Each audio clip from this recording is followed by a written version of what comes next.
I just said all that, and my mic was muted. I said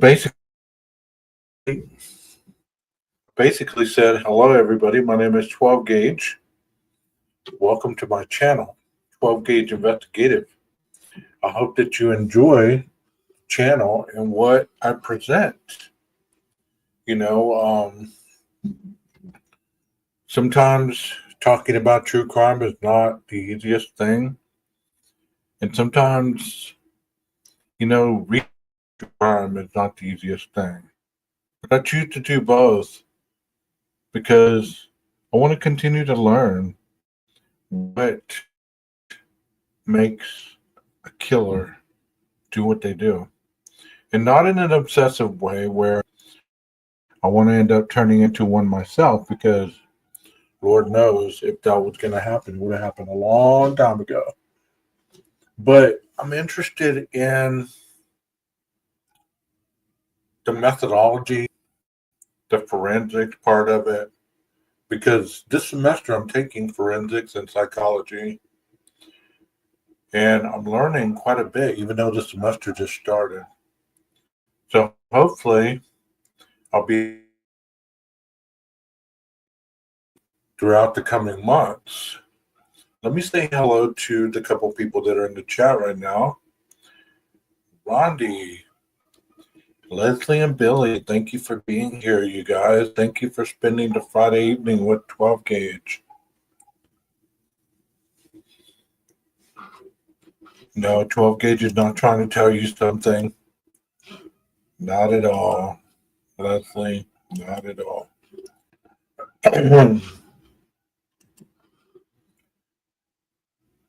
No, there was a point in my life where I couldn't match one of these things that I read about.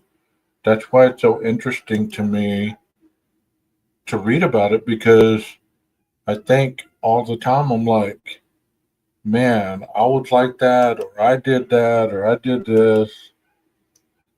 How did I not end up like that? You know what I mean? Because as we're reading, it's so easy for anybody to end up like these guys. You know what I mean? It's so easy to end up like any of these people that we talk about, because no one's immune from this, and that's the narrative that I hope that you get. Is not only is it violent, not only is it methodical, kind of like the one we're doing right now. I mean, this is the mastermind. The Zodiac has earned my respect as being even worse than BTK, and some of the others. Richard Ramirez, Dahmer.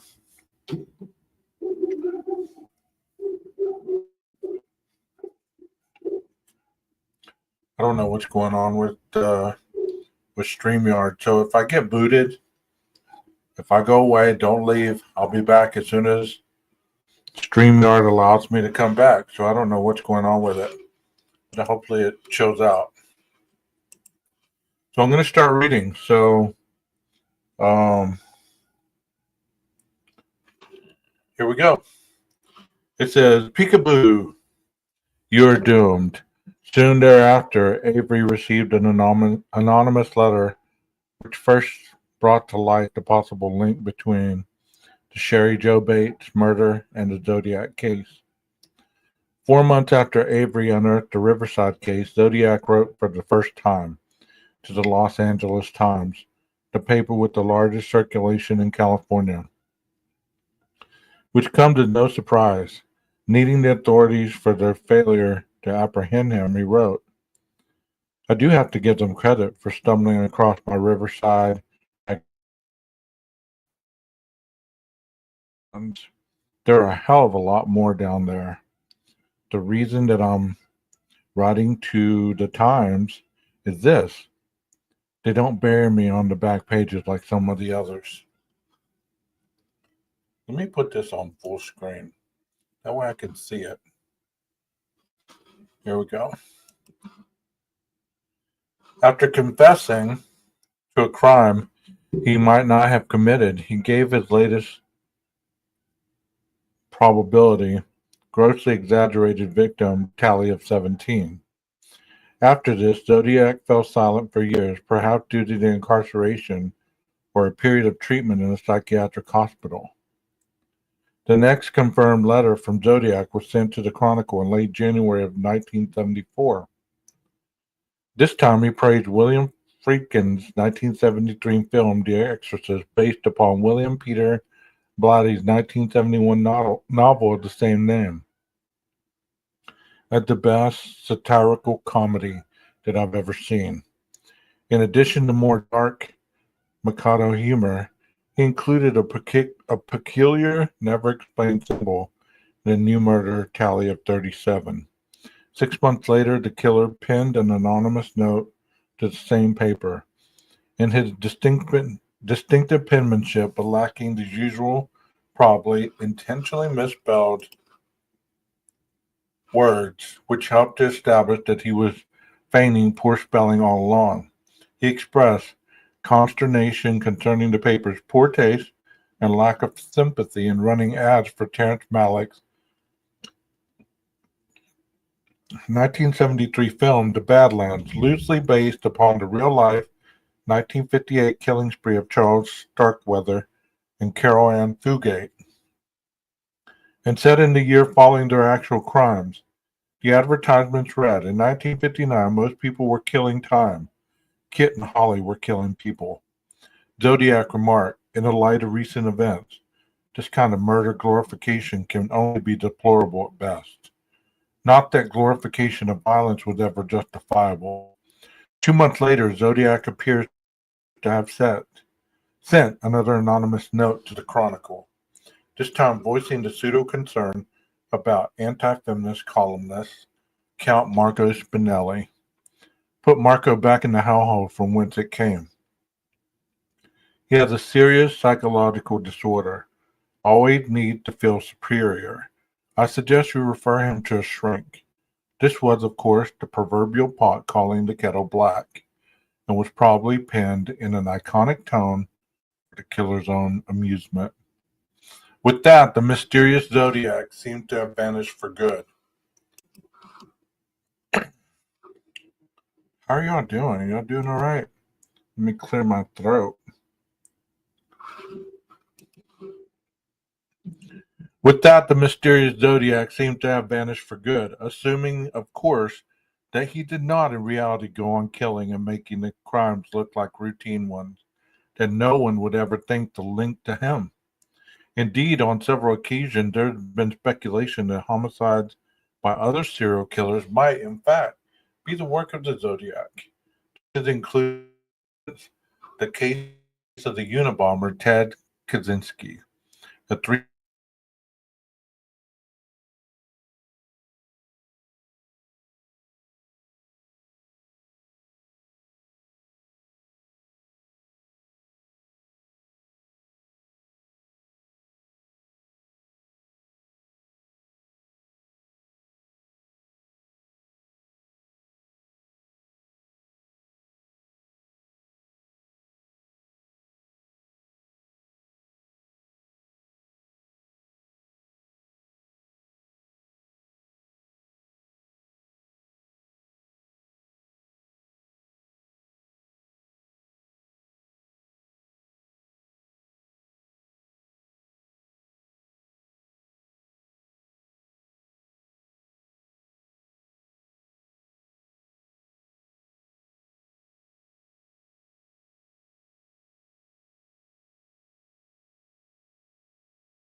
That was terrible right there. That was terrible. I don't know how much y'all heard or how much y'all didn't hear. Getting booted is that it's annoying me.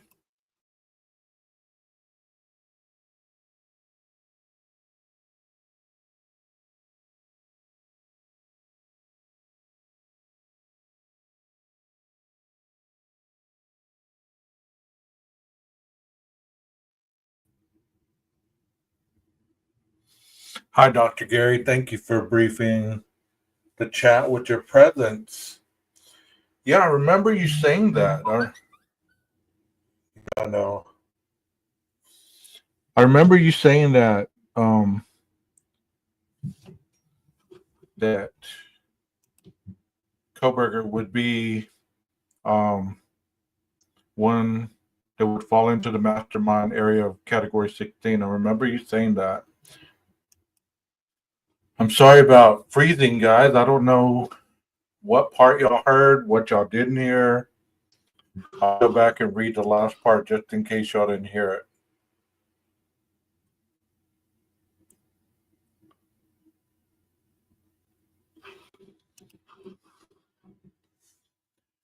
It says Douglas, reflecting upon the way the killer slipped into silence and the unlikeliness of his reemergence, postulated that Zodiac may have committed suicide due to a sense that there were no more victims to claim and no reason to perpetuate the dialogue. We may never know whether or not the man who called himself Zodiac is ever named. He has long achieved just what he seemed to be hoping for. Lots of people tortured and fascinated by the grand, sphinx-like riddle of his words and action as he lives on, well past his criminal career in the sort of folklore afterlife. And that is, I would believe, and I could be out there on this statement, but I would believe that infamy is part of their goal as well. Is, the mastermind of the crime is to outlive their own existence. It's almost like, well, I committed all these crimes. I never got caught. I'm the only one that really committed the perfect crime. I was speaking with somebody earlier about that because he liked to speak Idaho with me for a long time. And we were talking about Koberger on this aspect about the mastermind effect, and the similarities that Dr. BRUCATO described in this chapter about the zodiac, about the hunting, the non-sexual assault or robbery, the mastermind effect, the meticulous patient kind of not really stalking, but surveying his victim, and the purpose of his initial starting to kill. It's like rejection. If you remember, me reading about this, the rejection was the start of the whole series. Because he was speaking about the rejection factor of it. Not saying that that was the total reason for the murders, but a lot of it had to add up to that accumulation to where he became the person he became. And I think he enjoyed having a mental component of his crime that he was able to call the police next door to a murder where he murdered somebody and be that close to being caught but was never caught. The same thing when he murdered those individuals in that car, when he shot them in the vehicle and the police arrived and the police investigated him, or they asked him questions, and he managed to get away. They were that close to catching the Zodiac, and he still slipped through their fingers. I mean, that's one thing I've always said about Koberger. I've always said that it seems like he's the luckiest guy on the planet. But is it really luck, or is it the fact that he looks so damn normal that you could never really place him as being a killer. Like if you saw him in Moscow and he was at University of Idaho or whatever, and somebody came up to him and was saying, "Well, hey, can we help you? Blah blah blah. We have some students that have been complaining. They feel uncomfortable around you." He could just bust out his TA badge and say, "Well, I'm just a teacher's assistant over at WSU, and I like coming over to Moscow because the atmosphere is better, blah, blah, blah." Make up some damn excuse. And of course, that badge in itself would get him off the hook. Where normal people who didn't possess that badge, there would be further education if you were making the students feel uncomfortable. Does that make sense? I don't know if it does or not. I don't know if anybody's even here anymore. Is there anybody here in the chat? Is there anybody here lurking? I mean, I hope you're still here because I got booted and I'm back. So hopefully everybody is still back in their seats. And here we go with chapter 6, serial murder. This should be continuum of awesomeness right here. With the transition to category 17, we move into the darkest territory of the gradation of evil scale. The sixth designation covering a wide array of serial killers, torturers, and sadists. Such offenders are generally assigned to the categories 17, 18, 20, and 22. Person designated to category 19 who terrorize and subjugate others for sexual, financial, or other purposes in category 21, who subject victims to extreme torture, are not known to have committed murder. As noted in our first chapter, however, the problematic current definition of serial killer employed by the FBI, which omits any reference to underlying motivation, makes it possible for a multiple murderer to technically meet criteria for serial killing and still be ranked below 17 on the continuum. It is known that of amorality associated with a repeat murderer's intention drive to specific behaviors as well as the presence or absence of malice forethought that establish the offender's most appropriate designation. Thus, serial killers ranked 17 and higher on the scale are not those motivated by attention-seeking greed or elimination of people who impede their plan, but by striving for domination and power over through repeat murder, sadistic torture, or rape or sexual assault. So these individuals are totally different than what I just spoke on before, because they were motivated by attention seeking. They wanted to be seen, not necessarily caught, but they wanted to be seen. And they wanted to eliminate the people who seemed to impede their plans. These individuals are striving for domination and power over others. There are other myths worth dispelling before we proceed with our discussion of the scale. For instance, serial killers are commonly envisioned as dysfunctional loners, while in reality, many live seemingly normal lives and can go about undetected for long periods of time. Many people falsely believe the typical profile of a serial killer is that of a Caucasian male in the middle to late 20s. First, these offenders actually arise from all racial categories. This is made clear by statistical data from the invaluable serial killer database developed by Dr. Michael G. Admont of Radford University and Drs. Terry Leary and Larry Southard of Florida Gulf Coast University. As of January 2018, the SKD contained information about 4,995 serial killers and 13,961 victims of these offenders from the United States and other countries over a period of 118 years. Analysis indicates that only 50.6% of U.S.-based serial killers have been Caucasian, while 40.8% have been African American, 6.6% have been Hispanic, 1% have been Asian, and 1% have been Native American.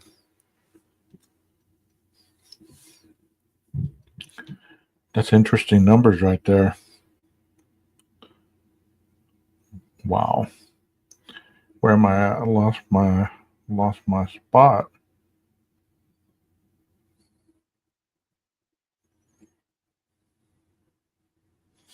Contrary to other popular beliefs, serial killers do not typically commit their crimes over wide geographic areas, but generally adhere to circumscribed areas in which they feel comfortable and in control. Unless they're inherent types of employed and capabilities that require regular travel. Serial killers are not all evil geniuses who masterfully outwit law enforcement. In actuality, they can dominate or demonstrate anywhere from borderline to superior intellect. The average IQ among 298 serial killers for whom this information is available is 93.6, which is in the normal range relative to the general population. The median score is 85.5, which is in the low normal range. The standard deviation for these scores is 25.2 minus 1.7 times the standard deviation of 15, seen in the general population, reflecting a mixture of very low and very high IQs. They are only rarely insane by legal standards and are far more likely to demonstrate disturbances of personality and interpersonal relationships than serious psychiatric impairment. Finally, it is untrue that all serial killers simply cannot stop taking lives, or that on some level they long to be captured and stopped. One popular belief about serial killers that holds up to empirical scrutiny is that they are almost always male, which, as the SKD tells us, is the case for an astounding 93% of identified worldwide serial killers and 91% of those who are US based. The vast majority of serial killers have been active in the United States at 67.31% of all known offenders. England, the nation that has had the second highest number of known serial killers, accounts for only 3.4%. Among 11,949 victims of the U.S. based serial killers between 1900 and 2018, the average age has been 33.86, with a median of 30. There have been victims as young as infancy and as old as age 100. We see a nearly perfect split between males, 49.5%, and females, 50.5%. The vast majority of victims have been Caucasian, 67.2%, while 25.4% have been African American, 7% have been Hispanic, 1.8% have been Asian, and less than 1% have been Native American or Aboriginal. Most were murdered in California, 14.18%, while the least were killed in South Dakota, 0.07%. In terms of these most common methods of killing, analysis of 10,495 victims of serial killers in the United States yield the most have been shot to death, 44%, while many have been strangled, 21%, stabbed, 14.8%, bludgeoned, 9.4%, or poisoned, 6.9%. So that tells you that being shot to death is the general consensus of a killer. I'm going to shoot you. And strangulation comes next. Stabbing is a distant third, and bludgeoning someone or poison, and so on. Quite rare have been murders by axe, 1.4%. So all those theories of, you know, they used an axe or they use this or they use that. No. Look how little percentage an axe murder is really. Drowning 0.9%, smothering 0.6%, burning 0.6%, being run over by a vehicle of some kind 0.2%, drug overdose 0.2%, and neglect and abuse 0.1%. So it continues to go down with these other ways of murdering. It is well established that most routine murders are committed by individuals who knew their victims during their lifetimes. Thus, it is not uncommon for law enforcement to initiate a homicide investigation by examining those who were closest to the deceased. In serial murder, by contrast, victims are generally unaccompanied with their killers. This results in difficulty distinguishing the offender's purpose in committing a given homicide, and thus impedes identification of potential suspects. As a means of narrowing the focus to an investigation, authorities may attempt to discern unusual psychological motivation behind a potentially linked series of killings. So it's not rare for these individuals not to know their victims. I know that many times we hear often in the cases that we as YouTubers discuss, there's some that make a big deal that they didn't know the person. They weren't this or they weren't that, and there's no way that these people knew these people. Well, there's a lot of serial murderers that, as we're learning through this book, just enjoy it. They walk into a home, don't know the person, and enjoy the kill, the hunt. Nothing more. It doesn't have to be they knew the person. Is it uncommon? Of course it is, but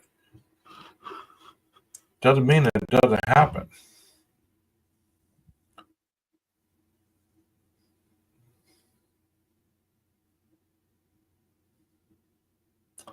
It says to facilitate this process since the 1980s, law enforcement, forensic psychiatry, and psychology, and other disciplines have aimed to identify the specific drives underlying serial killing, which might be used to construct typologies or systems of classification.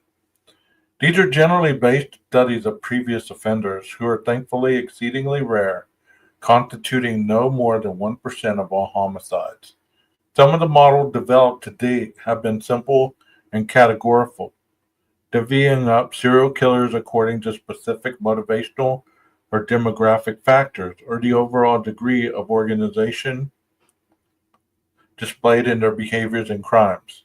In broad terms, serial killers generally fall into four categories: those who commit serial sexual homicides, the most commonly encountered variety, angels of death, who are physicians, nurses, or other medical professionals who intentionally murder or harm individuals under their care, mothers who smother to death one infant or another, usually at intervals of at least a year between the killings, the misanthropic males who murder men, women, and children at intervals due to a generalized hatred of humankind and with no sexual motivations. The previously mentioned Crime Classification Manual, now in its third edition, categorizes serial killers as organized, disorganized, or mixed. The organized type typically plans his or her crimes and escape tactics methodically, sometimes for weeks, months, or years. But that makes sense.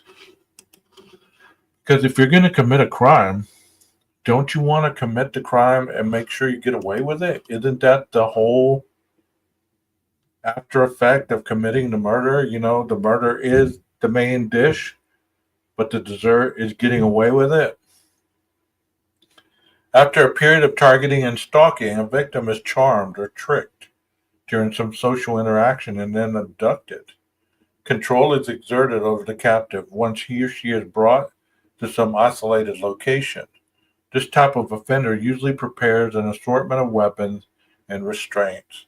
After the victim is killed, the body is transported elsewhere, typically to a location where it is unlikely to ever be found. This reminds me of the Gilgo Beach killer.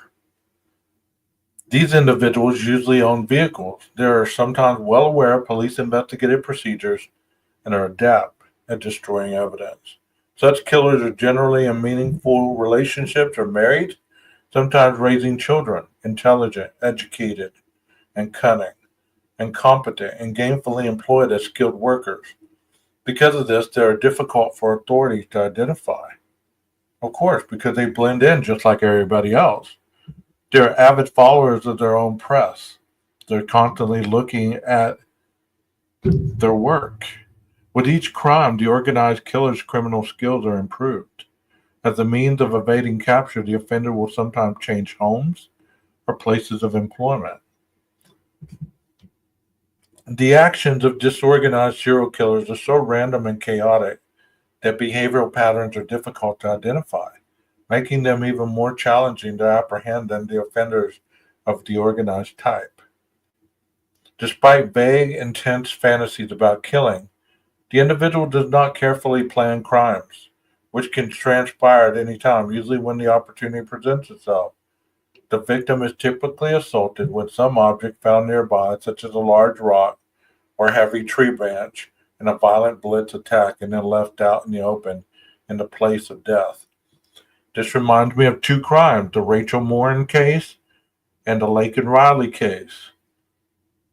They were attacked in broad daylight, left out in the open for people to find them. One was hit with a large rock. That was Lakin, and Rachel was as well. They were both runners. They were both abducted off a trail, bludgeoned, killed, and left out in the open. The corpse is often mutilated in an unusual and frenzied way, and the body parts or souvenirs are sometimes carried away from the crime scene. I don't have any idea whether this happened or not. Virtually no effort is made to disguise oneself, eliminate evidence, or establish an escape plan. These killers, who are generally of below average intellect or psychotic, typically display poor social skills and tend to live alone, be unemployed and unskilled, not own cars, and kill near their place of residence. Evidence is generally openly displayed in their homes. Mixed type serial killers exhibit a melange of organized and disorganized traits and behaviors. When investigators attempting to establish a criminal profile from a crime scene detect both organized and disorganized traits, they sometimes posit that two or more offenders are responsible. It is also key to note that a homicide in this category might begin in an organized way but dilapidate into sheer chaos due to the lack of experience. To interruption while the process, to drugs or alcohol, or some other factor. Criminologists Doctors Ronald Holmes, Stephen Holmes, and James DeBurger have grouped serial killers' motives into the four categories of visionary, mission-oriented, power and control, and hedonistic. Although multiple motives may overlap in the same individual. Visionary types, who are quite rare, suffer from psychotic illness, believing they are compelled to kill by an unseen entity. This is most commonly God or the devil. I wonder if the Son of Sam fits into this category. Dr. BRUCATO, if you're still listening, if you can jump in and answer that for me, that'd be great. Or if anybody knows that case, I thought he was hearing like religious things from the dog and was killing people because of that. I don't know. Mission-oriented types feel justified in their crime because they are ridding the world of certain individuals they perceive to be undesirable due to race, ethnicity, sex, gender, sexual orientation, religion, or lifestyle, such as promiscuity or prostitution. I was just about to say that. There's been a lot of not really serial killers, but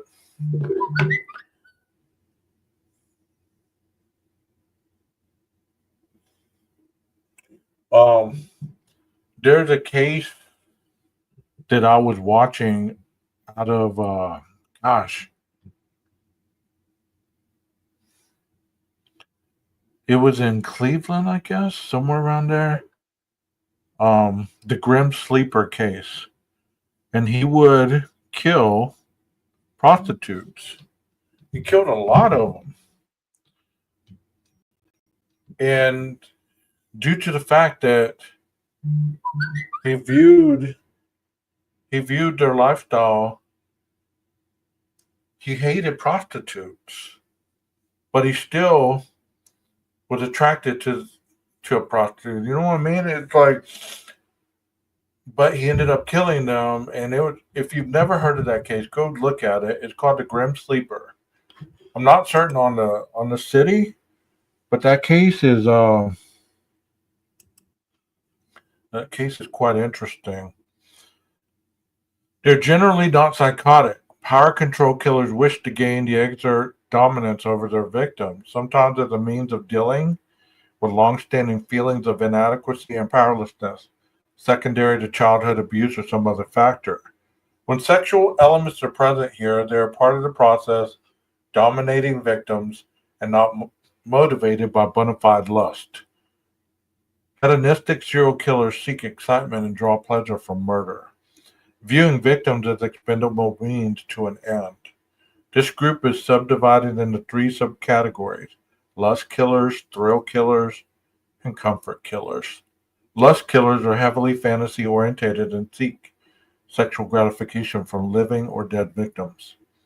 The perpetrator feels the need to assert absolute control, dominance, and power over others, and pleasures related to the infliction of pain or mutilation. They tend to select weapons that require closer intimacy with the victims, such as knives, and may opt to use their bare hands. Thrill killers are excited by hunting victims and provoking pain and terror of a non-sexual nature as part of relatively brief homicides. Comfort killers seek material gain and easy lifestyles, and their victims are generally family members or close acquaintances. Other attempts at classification have taken into consideration variance within the basic categories. For instance, in addition to distinguishing a sexually motivated serial murderer from one who kills for some other reason, a model might weigh whether a homicide was chiefly driven by rage or sadism. Unfortunately, these typologies tend to be impractical in terms of actual use by law enforcement. Even if a serial killer's motivation can be established from observable data at a crime scene, the offender may actually have been driven by multiple psychological factors. Moreover, one's motivation may evolve over time. Consequently, the FBI has suggested the use of broader, non-inclusive categories of motivations for serial killing, which are used as general guidelines in serial homicide investigations. The driving factors noted by the Bureau include anger, typically toward a certain subgroup of the population or toward society as a whole.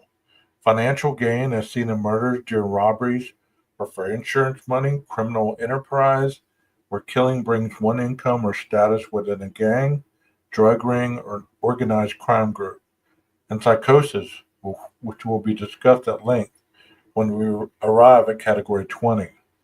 The FBI further notes that sometimes ideology is the motivation, as in the case for terror groups or those serial killers who target specific racial, gender, or ethnic groups.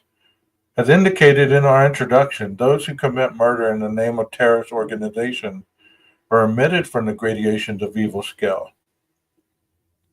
Most relevant to our discussion in categories 17 to 22 are the FBI's final two categories, namely sexually driven serial homicides, which we will discuss in the context of category 17, and those motivated by power or thrill seeking, such that offender feels empowered and are excited when killing, as if we have just observed in our discussion of the Zodiac Killer. Data from the SQD tells us that worldwide offenders from 1900 to 2018 have chiefly been motivated by sheer enjoyment related to lust, non-sexual thrill, or power, 36%, followed by financial gain, 30.2%, anger, 16.5%, gang activity or criminal enterprise, 5.1%, arrest avoidance, 1.15%, convenience, 1.1%, cold activity, 0.94%, psychosis, 0.6%, and attention, 0.5%. As in cases involving Munchausen syndrome by proxy, multiple motives were noted, 9.1%. The SKD also records the decades in which 4,752 serial killers during the same 118-year period are known to have committed their first homicides. We see that 80 appeared between 1900 and 1909, 81 between 1910 and 1919, 103 between 1920 and 1929, 88 between 1930 and 1939, 106 between 1940 and 1949, and 115 between 1950 and 1959. There's a clear intensification in the period from 1960 to 1969, with 305 serial murderers killing for the first time. Wow. Followed by 798 between 1970 and 1979, 1,017 between 1980 and 89, 1,043 between 1990 and 1999. This pattern of increased new serial killer activity between 1960 and 1999 is true for both international and U.S. based offenders. Interestingly, the pattern still emerges even if we were more conversationally define a serial killer as having committed at least 3 as opposed to 2 homicides in separate events. During this 4-decade period, especially from the late 1960s onward, serial murder, which had previously been quite rare, not only significantly increased in frequency but also tended to be, on balance, more heinous, cruel, and depraved than in earlier decades of the 20th century. We will further expand upon this trend later in this volume in our discussion of the era of the new evil, associated with overall trends seen in culture and crime in the last 5 decades.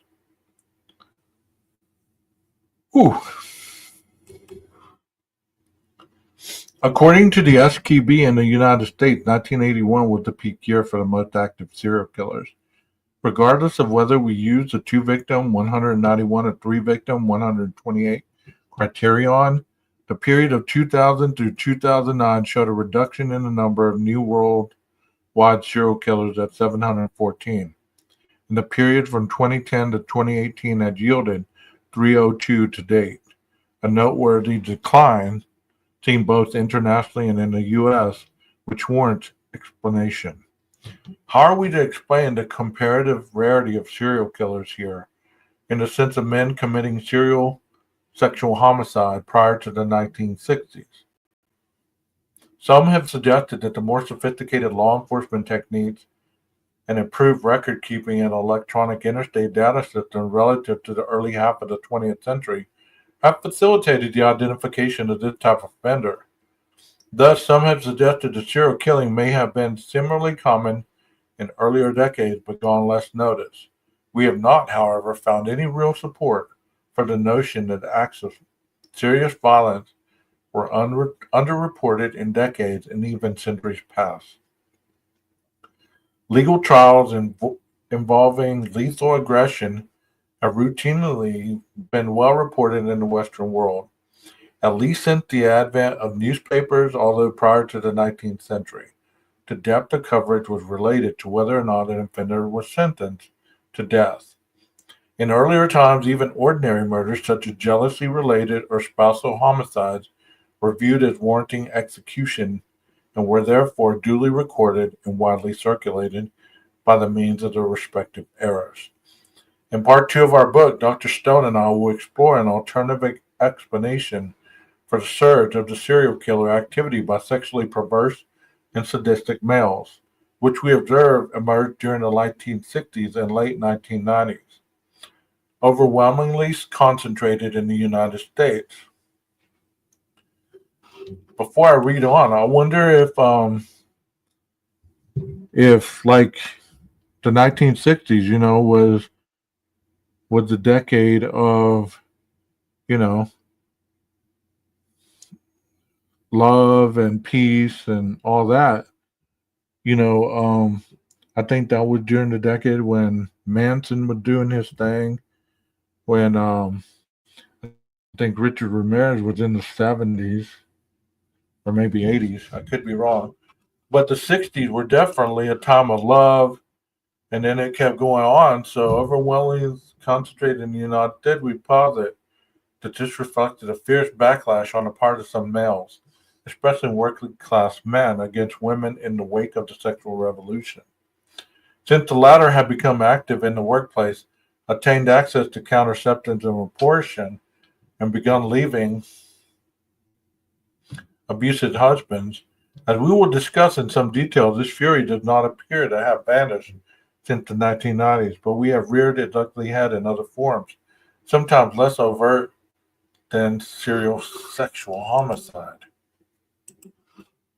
It is also worth noting that underreporting in earlier decades would not explain the decline in overall number of such offenders since the late 1990s. It has been posited that improved law enforcement methods may now increase the likelihood that a burgeoning serial killer will be apprehended and incarcerated following a single homicide and prior to the establishment of the series. It is also possible that in this area of security cameras, the internet, and cellular phones, as well as a savvier public, it may simply be more difficult for serial killers to locate victims and get away with murdering them. At least in the U.S., the drop may also be reflective of the overall reduction seen in crimes of any type in the present period, although levels are still nowhere near as low as they were prior to the 1960s. The true reason, however, for this merciful decline may be impossible to pinpoint with any degree of precision in the present moment until another generation has passed, allowing for retrospective, objective examination. One intriguing hypothesis suggested by author Christopher Beam is that violent criminals, when aiming to act out in terrifying, shocking ways, may unwittingly draw upon the anxieties of their particular times and places. A hypothesis akin to the notion that horror and science fiction films and literature generally reflect what is most frightening in the cultural context in which they are created. Since the horrific terrorist attacks of September 11, 2001, the social narrative in the Western world has seemed to be more about bombs, mass shootings, and the annihilation of the human race.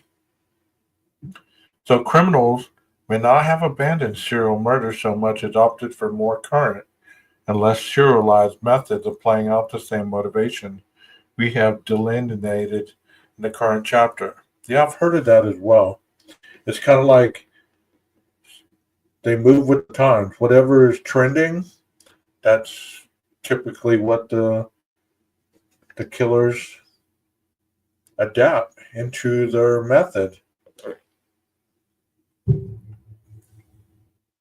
As we discuss this horrifying case at the end of the scale, and it will not be easy, we will note that some potentially casual elements commonly crop up in serial killers' life histories, generally dating to gestation or childhood. Many of these offenders have significant family histories of psychiatric illness, alcoholism, illicit drug use, and or behavioral and legal problems. The SKD tells us that 73.8% of serial killers were reportedly abused in childhood in a manner that had generally been psychological, 49.8%, physical, 49.7%, or sexual, 27.3%. Neglect and abuse in childhood are known to increase the likelihood of future violence. Impaired social and emotional coping skills are also commonplace. Some cite the powerful influence of exposure to violent television, film, or pornography. Several of these offenders display no history of violence prior to some head injury or medical condition. This stuff is intense, but it's so informative. Affecting the central nervous system, attention deficits, epilepsy, or autism are sometimes seen. Drug and alcohol use, which have disinhibiting effect, can drive violence in serial murderers. In some, there's probably no single factor that sets one in a trajectory towards serial sexual homicide or any of the less common categories of serial murder we have delineated here. Rather, this likely involves the complex interplay of hereditary, biologically, upbringing, social, and environmental factors.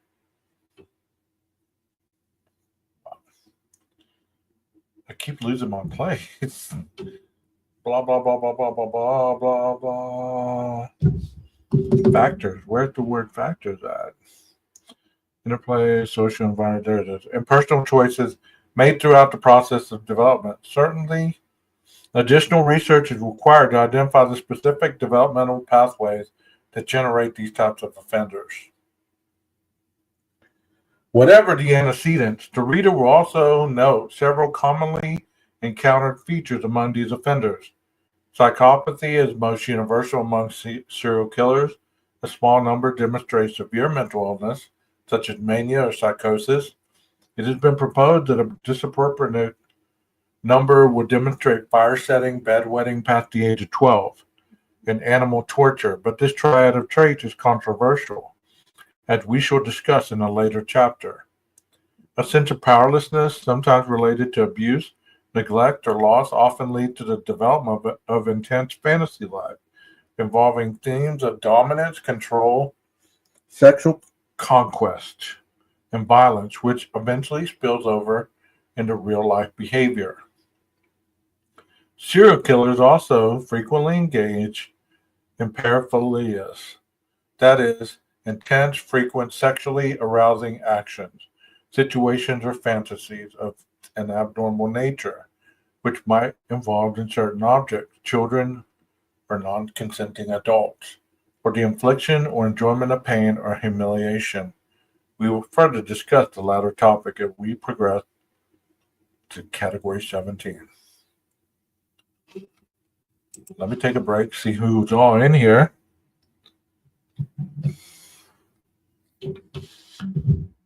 Howdy, howdy, howdy. I know who you are.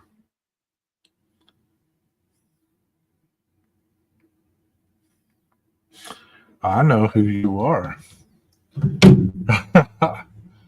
So, what do y'all think about all that? I mean, I've been reading a lot.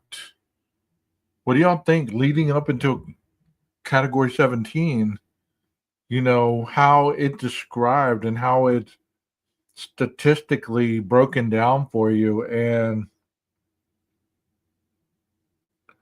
you know, you might have to go back and watch this over and over and reread it because it's not the clearest lingo to pick up the very first time. I can honestly tell you that. I'm reading it and I'm grabbing bits and pieces, but it's something that I'm going to have to go back and reread and reevaluate and recompartmentalize because it's hard to understand if you haven't been versed in all of this. You know what I mean? But it's awesome. It's awesome. I enjoy it. Cruelty has a human heart, and jealousy a human face. Terror the human form divine, and secrecy the human dress.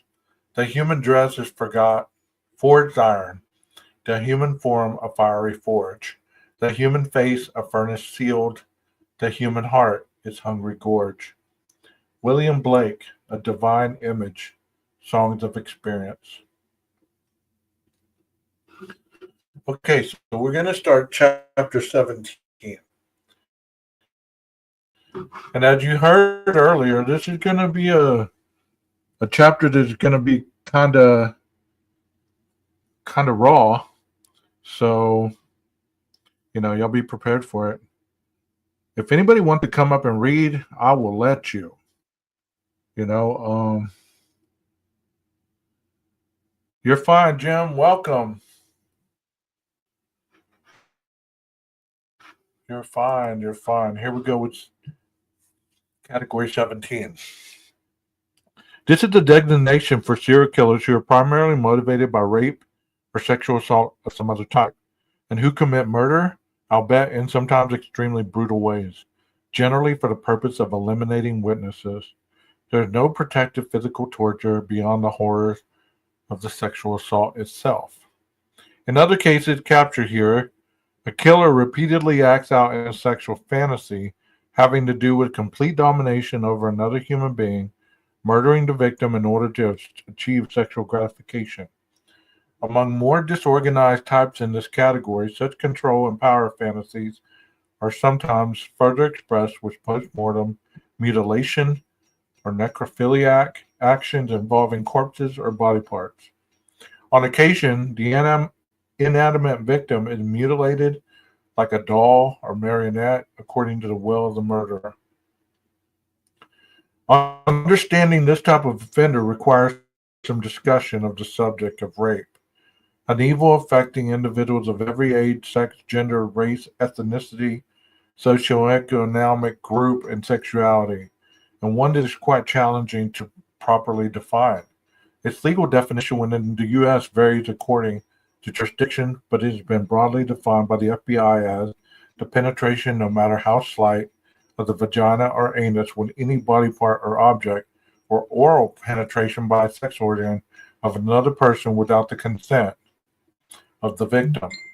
Enfolded within the mechanical intellectualized description is a human being who has been stripped of personal choice and reduced to a physical object, often with long-term psychological sequelae. The crime classification manual delineates the distinct types of rape and sexual assault. Within each category, there is separate consideration of crimes against adults, defined as individuals 18 years of age or older and capable of consent under laws defining sexual activity, with possible exploitation for those with mental impairment or physical damage to the brain. Adolescents who are between the ages of 13 and 17 with the ability to consent, varying by jurisdiction, and children who are 12 years old or younger, and in all jurisdictions considered minors incapable of consent. In criminal enterprise rape, sexual coercion, abuse, or assault is committed for material gain. Felony rape is committed during the penetration of a felonious crime. If the offender does not initially intend to commit rape, but it ultimately does so during the commission of some other criminal act, such as robbery or breaking and entering, the term is primary felony rape. In secondary felony rape, this is reversed, such that the sexual assault is the offender's chief objective. So, if he's committing a crime of robbery and in doing so, he rapes the victim, then that's felony rape. If his sole intent is to rape the victim, then that's secondary felony rape. An offender who commits personal cause sexual assault is driven by personal and or psychological internal aggression. The victim can be a stranger or someone known to the attacker. Wow. Included among the variations of this type of the crime are adult domestic sexual assault, in which one attacks a spouse or cohabitating partner, and a child domestic sexual abuse, in which the victim is a minor living in the perpetrator's home. Also included here are indirect offenses in which there is no physical contact between a victim and the perpetrator, as seen in voyeurism, telephone scatologia, or making obscene telephone calls, exposing oneself, or masturbating in front of an unsuspecting stranger. In opportunistic rape, the assault is impulsive, with little planning or preparation. The motive is chiefly immediate sexual gratification rather than the enactment of some highly developed psychosexual fantasy or ritual. Hold on a second, guys. I'm going to have to turn this light off or down because it's making it hard to read.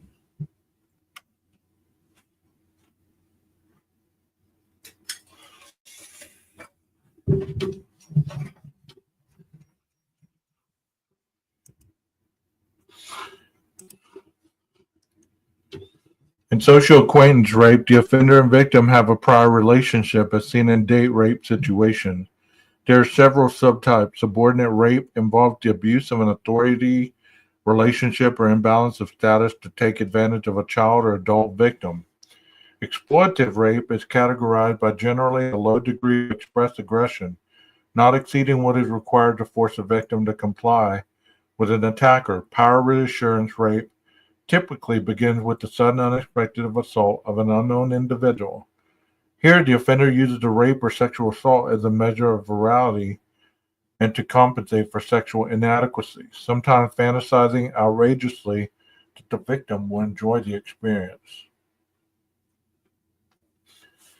Anger rape is driven by impulse and intense aggression toward individuals of a certain gender, age, race, or the world in general. In sadistic rape, in which the offender enjoys a level of violence that clearly exceeds what is required to gain the victim's compliance and can result in injuries and or death.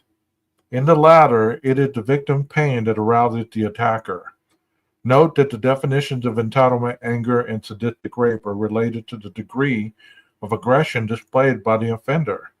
This can be gauged by whether there are injuries beyond minor cuts, whether force exceeded what was needed to attain the victim compliance, specific acts during the crime such as choking, mutilation, or stabbing, and desire or attempt to humiliate the victim such as by using profanity, the use of feces or urine, or forcing someone else to observe the assault. In abduction rape, a stranger transports a victim in a vehicle within a building or more than 20 feet for the purpose of the assault. Group cause rape and sexual assault is committed by 3 or more offenders, while sexual crimes committed by 2 offenders would be categorized under personal cause. Here the motivations are generally varied. Subcategories include formal gang rape and sexual assault, in which 3 or more offenders display a sense of cohesiveness and belong to some organization and a name, and informal gang rape and sexual assault involving 3 more loosely organized offenders who possess no internal structure. The latter is typically spur of the moment. Finally, the manual accounts for rape and or sexual assault not classified elsewhere. These crimes exhibit aspects of some specified variants but cannot be readily categorized. Statistics on rape and sexual assault in the U.S. are staggering. According to the FBI, 2016 saw a 4.9% increase in the number of these crimes relative to 2015. This rate was 12.4% higher than 2012 estimate and 3.9% higher than 2007 estimate. Although when the total reported rapes are considered by decade, we see a decline since the 1990s. It is estimated that every 98 seconds, someone in the U.S. is sexually assaulted, amounting to over 570 individuals per day. Over the past 20 years, 17.7 million women have been victims of rape. Individuals are at the highest risk of rape and sexual assault between ages 12 and 34. Young women are especially at risk. Among juvenile victims, 82% are female. Females between the ages of 16 and 19 are 4 times more likely than the general population to be the victims of attempted or completed rape or sexual assault. 90% of adult victims are women, and those between ages 18 and 24 were also college students and are 3 times more likely than women in the general population to experience sexual violence. 1 out of 10 rape victims is male, and about 1 in 33 American men has experienced an attempted or completed rape during his lifetime,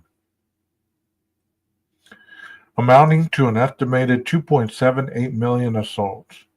Among TGQN, transgender, genderqueer, nonconforming college students, 21% have been sexually assaulted, compared to 18% of non-TGQN females and 4% of non-TGQN males.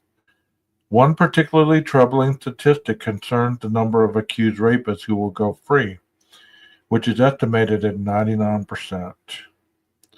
As we progress to a vignette to illustrate aspects of Category 17, The reader will observe that most of the rapes and sexual assaults ranked therein would fall into the power reassurance, anger, and sadistic type delineated in the crime classification model.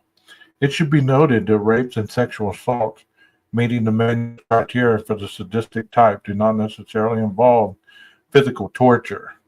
Thus, we must emphasize that physical torture in the context of rape or sexual assault requires a ranking for at least 18 of the gradations of evil scale. If an offender repeatedly commits rape and sexual assault, but has not been committed to at least 2 homicides, category 16 is likely the most appropriate designation. Okay, we're going to stop right there. I'm not ending the live. I'm going to keep going the next time with starting with our boy Richard Ramirez. The Richard Ramirez case, let me give you a little bit of insight. I did a live on him before. So let's watch a little bit of it before we read. I've done a live on Richard. Whether I can find it on the fly, that's yet to be seen. Where's everybody at? Who are they watching?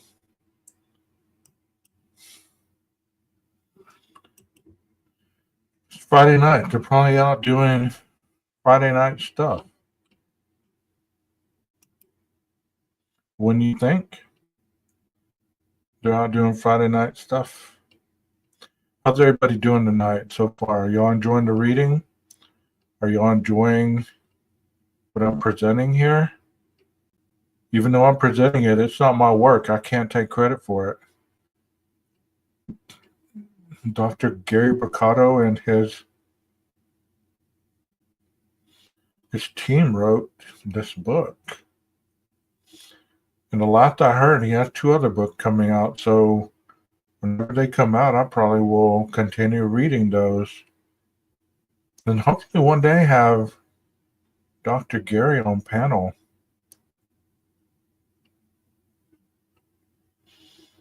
If not, having him in chat is just the same, I guess. I'm a patient person. I'll wait. I know I did one on Richard. Richard is one of those cases that really kind of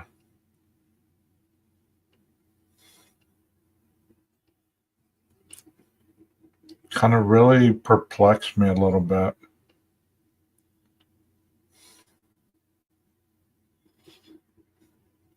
And if I didn't, there's plenty of videos on the internet on Richard. For sure. I could have swore I did one. Like I said, whenever I'm going looking for something, I can never find it unless I have a co-host. There's Bundy. There's Watts. There's Elliot. There is Stephen McDaniel. There's Gilgo Beach. Last Call Killer.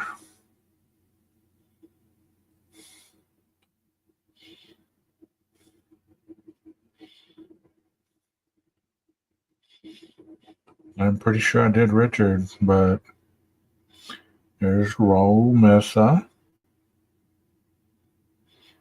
There is Dahmer.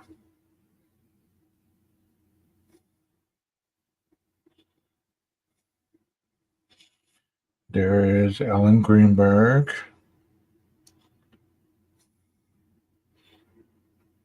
Mo Wilson.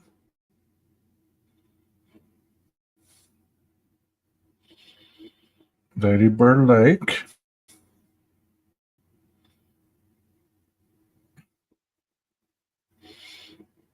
Celeste. Summer Wells. Alex Murdaugh. The TikTok murders.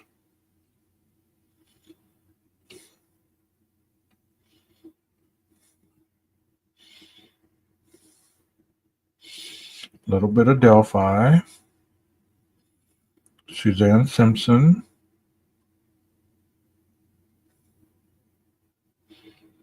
Karina Sanders,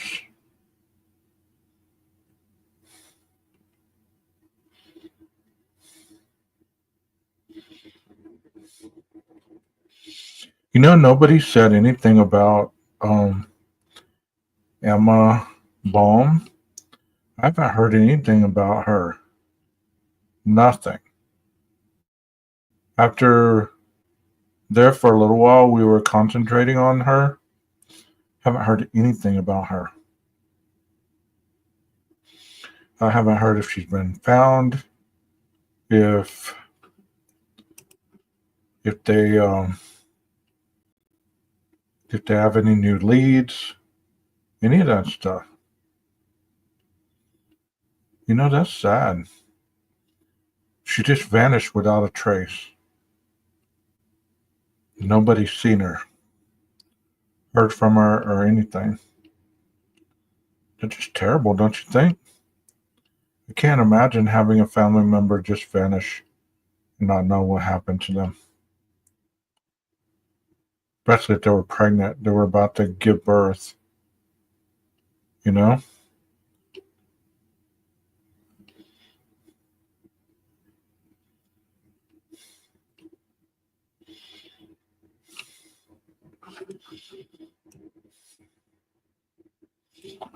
Well, I guess I didn't.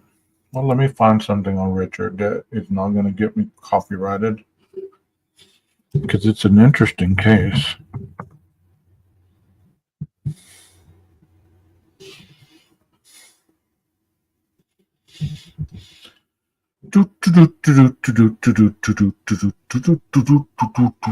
I think that's what happened is I started showing it and I got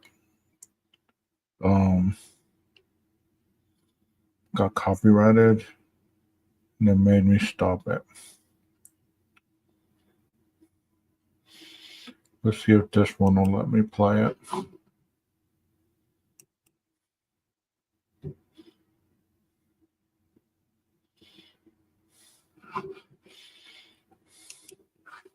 Let me share this with you guys. I thought I did too. I can't find it. I tell you, it's weird. It's like YouTube hides your stuff from you or something. I don't know. But neither here nor there. Let's watch a little bit of this, at least until, hopefully they'll let us play it. Here we go.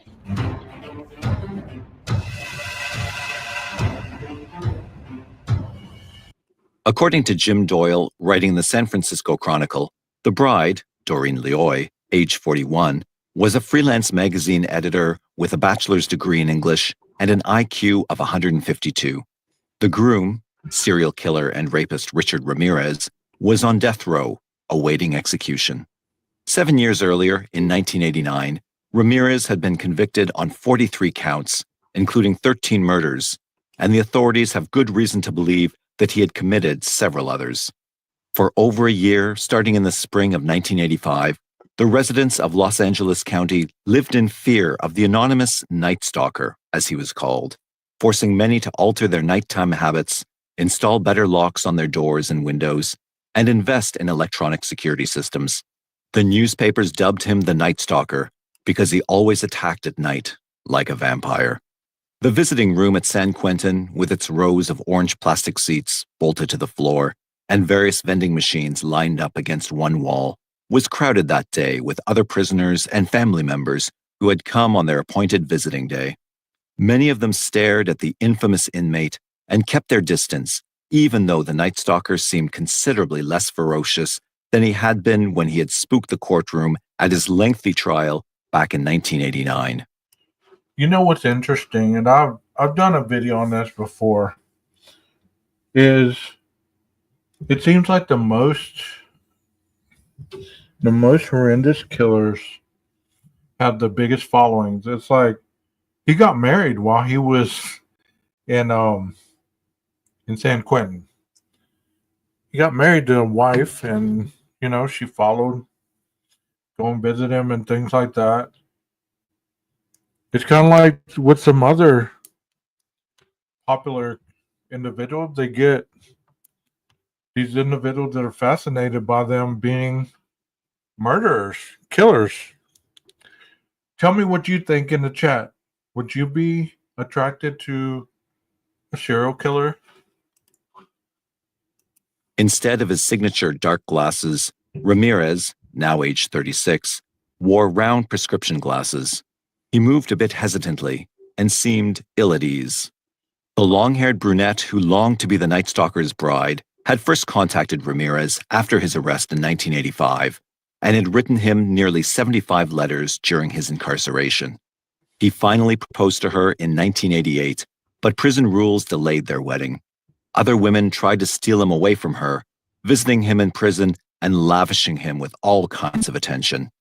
Doreen often ran into them when she came for her visits, and at least one woman threatened physical violence if Doreen didn't abandon her claim on the Night Stalker. But Doreen persevered, and in the end, she got her man. She claimed to be a virgin. So she was like fighting others for Richard. Women fighting amongst each other for this individual who had violated, shot and killed, mutilated, and kept the community under constant fear. At the time of their wedding, and marrying Ramirez wouldn't change that because conjugal visits are not permitted for death row inmates. According to Philip Carlo, author of The Night Stalker, Ramirez was drawn to her precisely because she was a virgin. Doreen had been raised a Roman Catholic, but she considered herself an agnostic and could accommodate Ramirez's professed Satanism. When she had purchased their wedding rings, she'd bought a gold band for herself, but a platinum band for her husband-to-be. Satanists don't wear gold, he'd explained to her. The civil ceremony started at 11:10 a.m. and was performed by Mr. L. Weister, who joined two other inmates to their brides that morning. Ramirez's sister Ruth, his brother Joseph, and Joseph's teenage daughter attended. Ramirez cautioned his niece to pull down her skirt. He knew other inmates were ogling her. As the couple said their vows, Doreen was bursting with joy and happiness. Her law put him out of control, but it would be hard to pinpoint precisely what influences sent Richard Ramirez in the direction of devil worship. He often drew the 5-point pentagram, the symbol of the devil, on his own body, and after his trial, he would shout, "Hail, Satan!" in open court.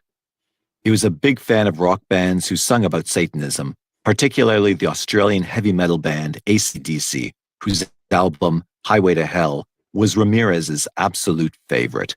One song on the album, Night Prowler, contains the lyrics, "Was that a noise outside your window? What's that shadow on the blind? As you lie there naked like a body in a tomb, suspended animation as I slip into your room." But it's hard. Now, tell me what you think about those lyrics. It's like some of the stuff you can't make up. It's like you hear those lyrics as a woman. Tell me, did that cause a little uneasiness to you if you're in the chat? Somebody slipping in the dead of night, you're asleep. That summer that he did this was one of the hottest summers in LA County. And many people would leave their windows open or ajar to let some air in. And that's how he would get in. Hoist himself up and climb in through the window. Hard to believe that rock songs and marijuana alone could turn a misdirected youth into one of the most heinous serial rapists and murderers in modern history. The turning point in Ramirez's life might well have been the night he witnessed his cousin Mike murder his wife. Mike had fought as a Green Beret in Vietnam, but the war had changed him. After returning home, he boasted torturing and mutilating the enemy and had brought back Polaroids to prove it.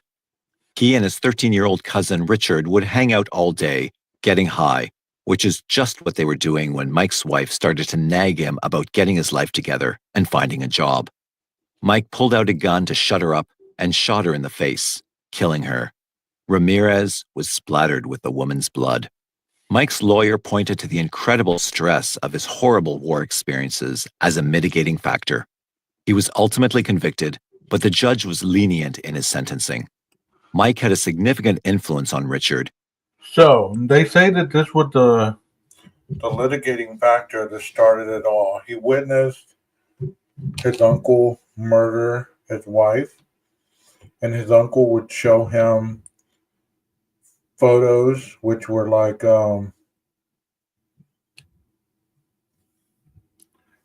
like Polaroid back then of what he did in the Vietnam War to these women. And Richard became sexually aroused viewing these Polaroids. So that instantly told him that this type of behavior gave him the arousal that he didn't understand at that point, but he knew that something was different. Who became fascinated with Mike's war victims' horrible photographs. After the murder of Mike's wife, Richard, the epileptic youngest child in a family of 3 boys and 2 sisters, started skipping school and smoking pot as much as he could every day. He soon took to stealing to support his drug use. The police have no evidence that Richard Ramirez killed at any time before he reached Los Angeles, and little is known about his activities in the first few years he lived there. No doubt, his crimes were escalating during this period. Simple theft had led to breaking and entering, and eventually, he must have become adept at it. Initially, he probably stole whatever valuables he could find, then quickly left before he was caught. But as he grew more proficient, he also grew bolder, staying longer in the houses he burglarized. Perhaps he stayed to watch the inhabitants sleeping in their beds. Maybe he took souvenirs, particularly items that belonged to the female residents. Like his cousin Mike, he might even have taken photographs that he could relish later. Wow, what did I just do? Come on, 12. But as he grew more proficient, he also grew bolder, staying longer in the houses he burglarized. Perhaps he stayed to watch the inhabitants sleeping in their beds. Maybe he took souvenirs, particularly items that belonged to the female residents. Like his cousin Mike, he might even have taken photographs that he could relish later. This, no doubt, excited him and helped him develop the depraved fantasies that took over his thinking. But eventually, he felt compelled to do more. The horrible scenes that ran through his mind like a horror movie on a continuous loop weren't satisfying him anymore. They had to emerge from his mind and become a reality. When Richard Ramirez finally crossed that line and started to play out his fantasies, the Night Stalker was born. So what we just read in Dr. BRUCATO's book was about the fantasy level of how these killers are born. How they build up these fantasies in an alternate world, and they start to indulge in that fantasy. And I'm showing you this video because we're going to read on Richard Ramirez, so maybe this gives you some visual insight on what the reading will be discussing. Pay attention to the wording, to the way that this individual is describing this very vicious killer. Conscious decision or inevitable evolution, Ramirez began to insert himself into his depraved fantasies and actively participate in their reenactment for his own gratification. His first known victim was a 79-year-old Glassell Park resident named Jenny Vincow. On June 28, 1984, she had left a window open because it had been hot that evening. Ramirez simply removed the screen and climbed in. Vincow's son, who lived in the apartment over her ground floor apartment, discovered her body sprawled out on the bed. She had been stabbed repeatedly, and her throat was slashed so savagely she was nearly decapitated. The intruder also ransacked her apartment and helped himself to her valuables.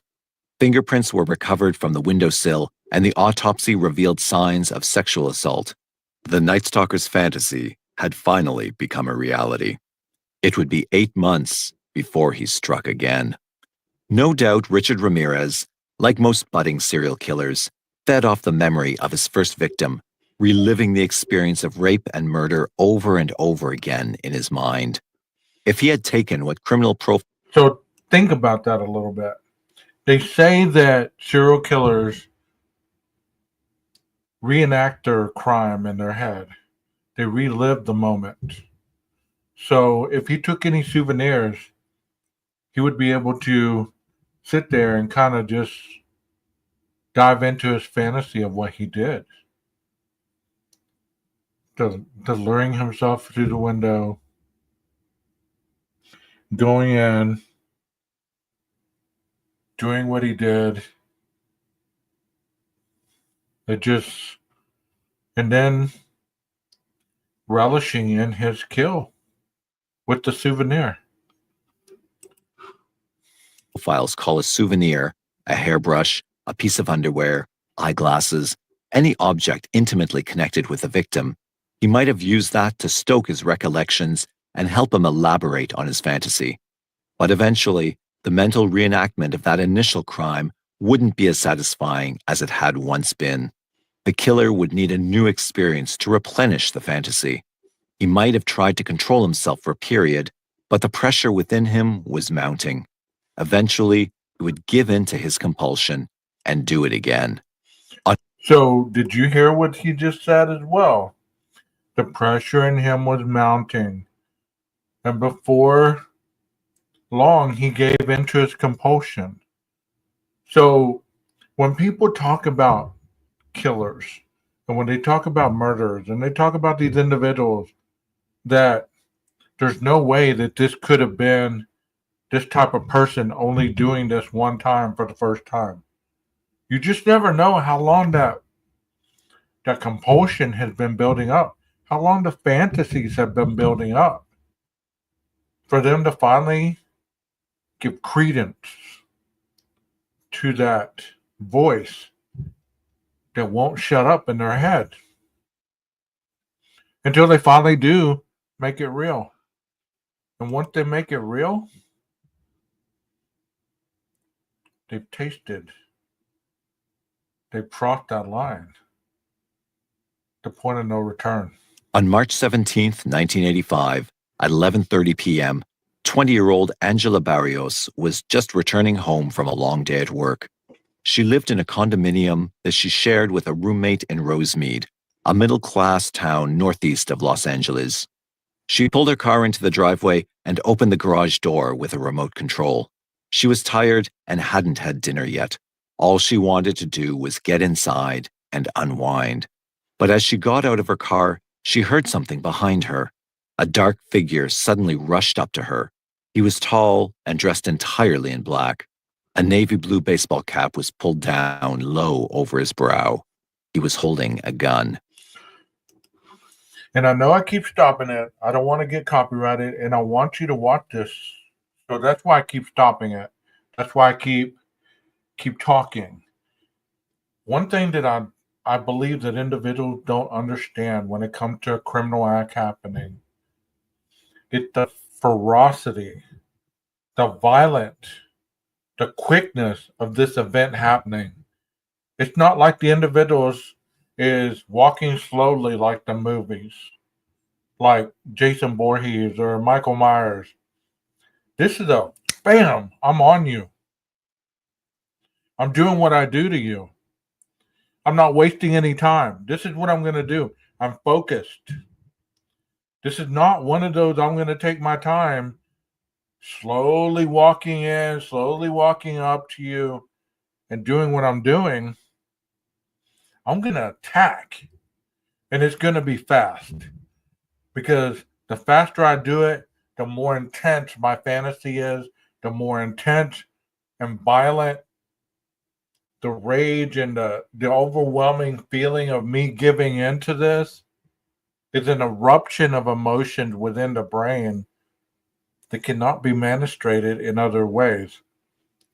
Thank you. Typically, my holidays were well. I hope yours and Carlos's and your families were as well. Thank you for being here. This is a very difficult night, but I think you guys can handle it. You are grown. He pointed the gun in her face, holding it just inches from her nose. She pleaded with him not to kill her.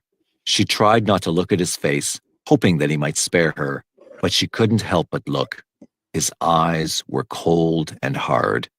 She continued to beg for mercy, but he ignored her. Perhaps he was angered by her pleading, and he pulled the trigger. The sound of the gunshot was like an explosion in the enclosed garage. Angela collapsed on the concrete floor. She was alive, but too afraid to move. The gunman stepped over her and went to the door that led to her condo, kicking her body out of the way so he could open it. Angela lay perfectly still, playing dead. After a while, she didn't know how long, she realized that her hand was bleeding. Her keys were still in that hand. She'd raised her hands instinctively when the man had menaced her with the gun, and the bullet had miraculously hit the keys and ricocheted away. Angela collected herself and got to her feet. She had started to run out of the garage when she heard another gunshot behind her. She kept running, just hoping to escape, but she ran into the man in black as he came out the front door of her condo. She tried to get away from him, but her legs were shaky. She stumbled back towards her car in the garage, convinced that he was going to finish her off. So that, folks, I don't know why I just used that damn word. So that, guys, is what you call frozen shock phase. What Angela was doing, what was going through her mind as she was trying to fight, her knees they buckled. She was in a frozen shock phase when she was uncertain whether he was going to finish her off. It's when you succumb to that realization that you might be dying soon. And your body kind of just morphs over. And you're unable to hear, to see, and react. This is what we call the frozen shock phase. Jeff H., if you're in the room, there's your definition. But instead of pursuing her, the man shoved the gun into his belt and fled. Angela Barrios was saved from this madman. Her roommate, Dale Okakazi, age 34, wasn't so lucky. Angela found her face down on the kitchen floor in a pool of her own blood.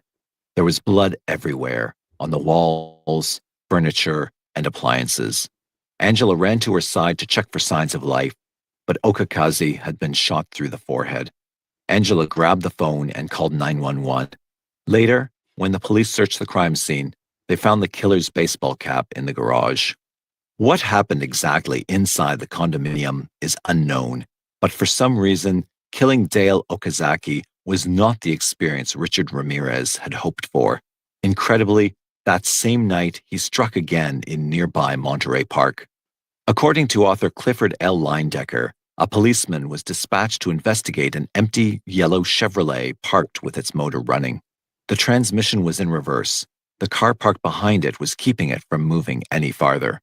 When the officer got out of his patrol car to check inside the vehicle. So based on what we've been learning about this type of killer, think about why this crime right here didn't satisfy his need.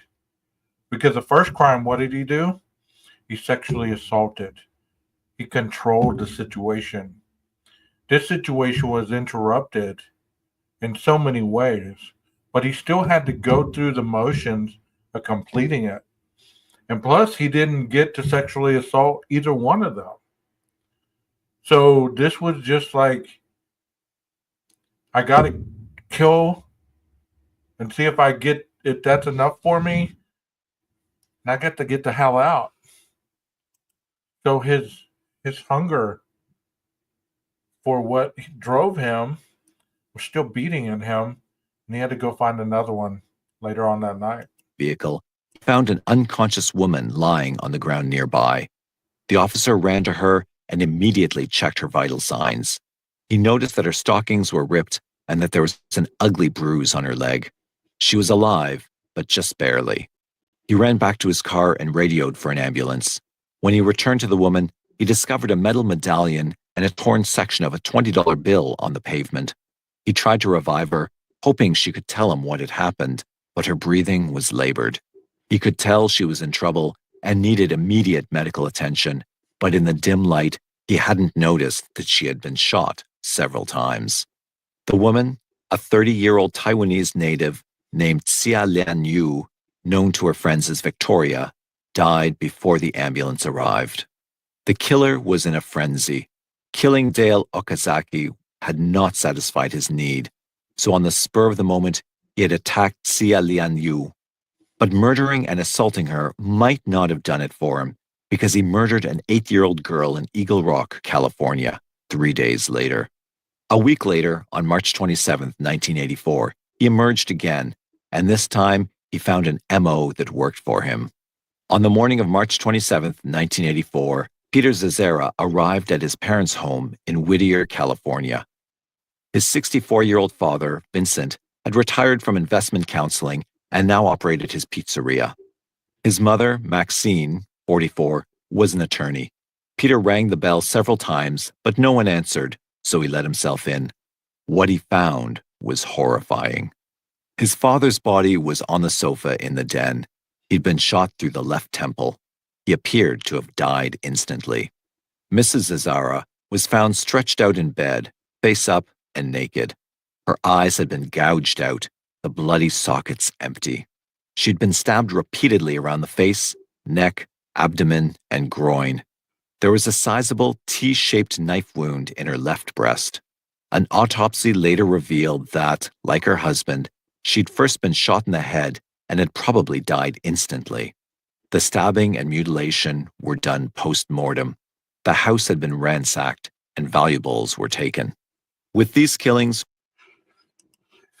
And the MO that Richard ended up portraying was he would kill the man first and then attack the woman.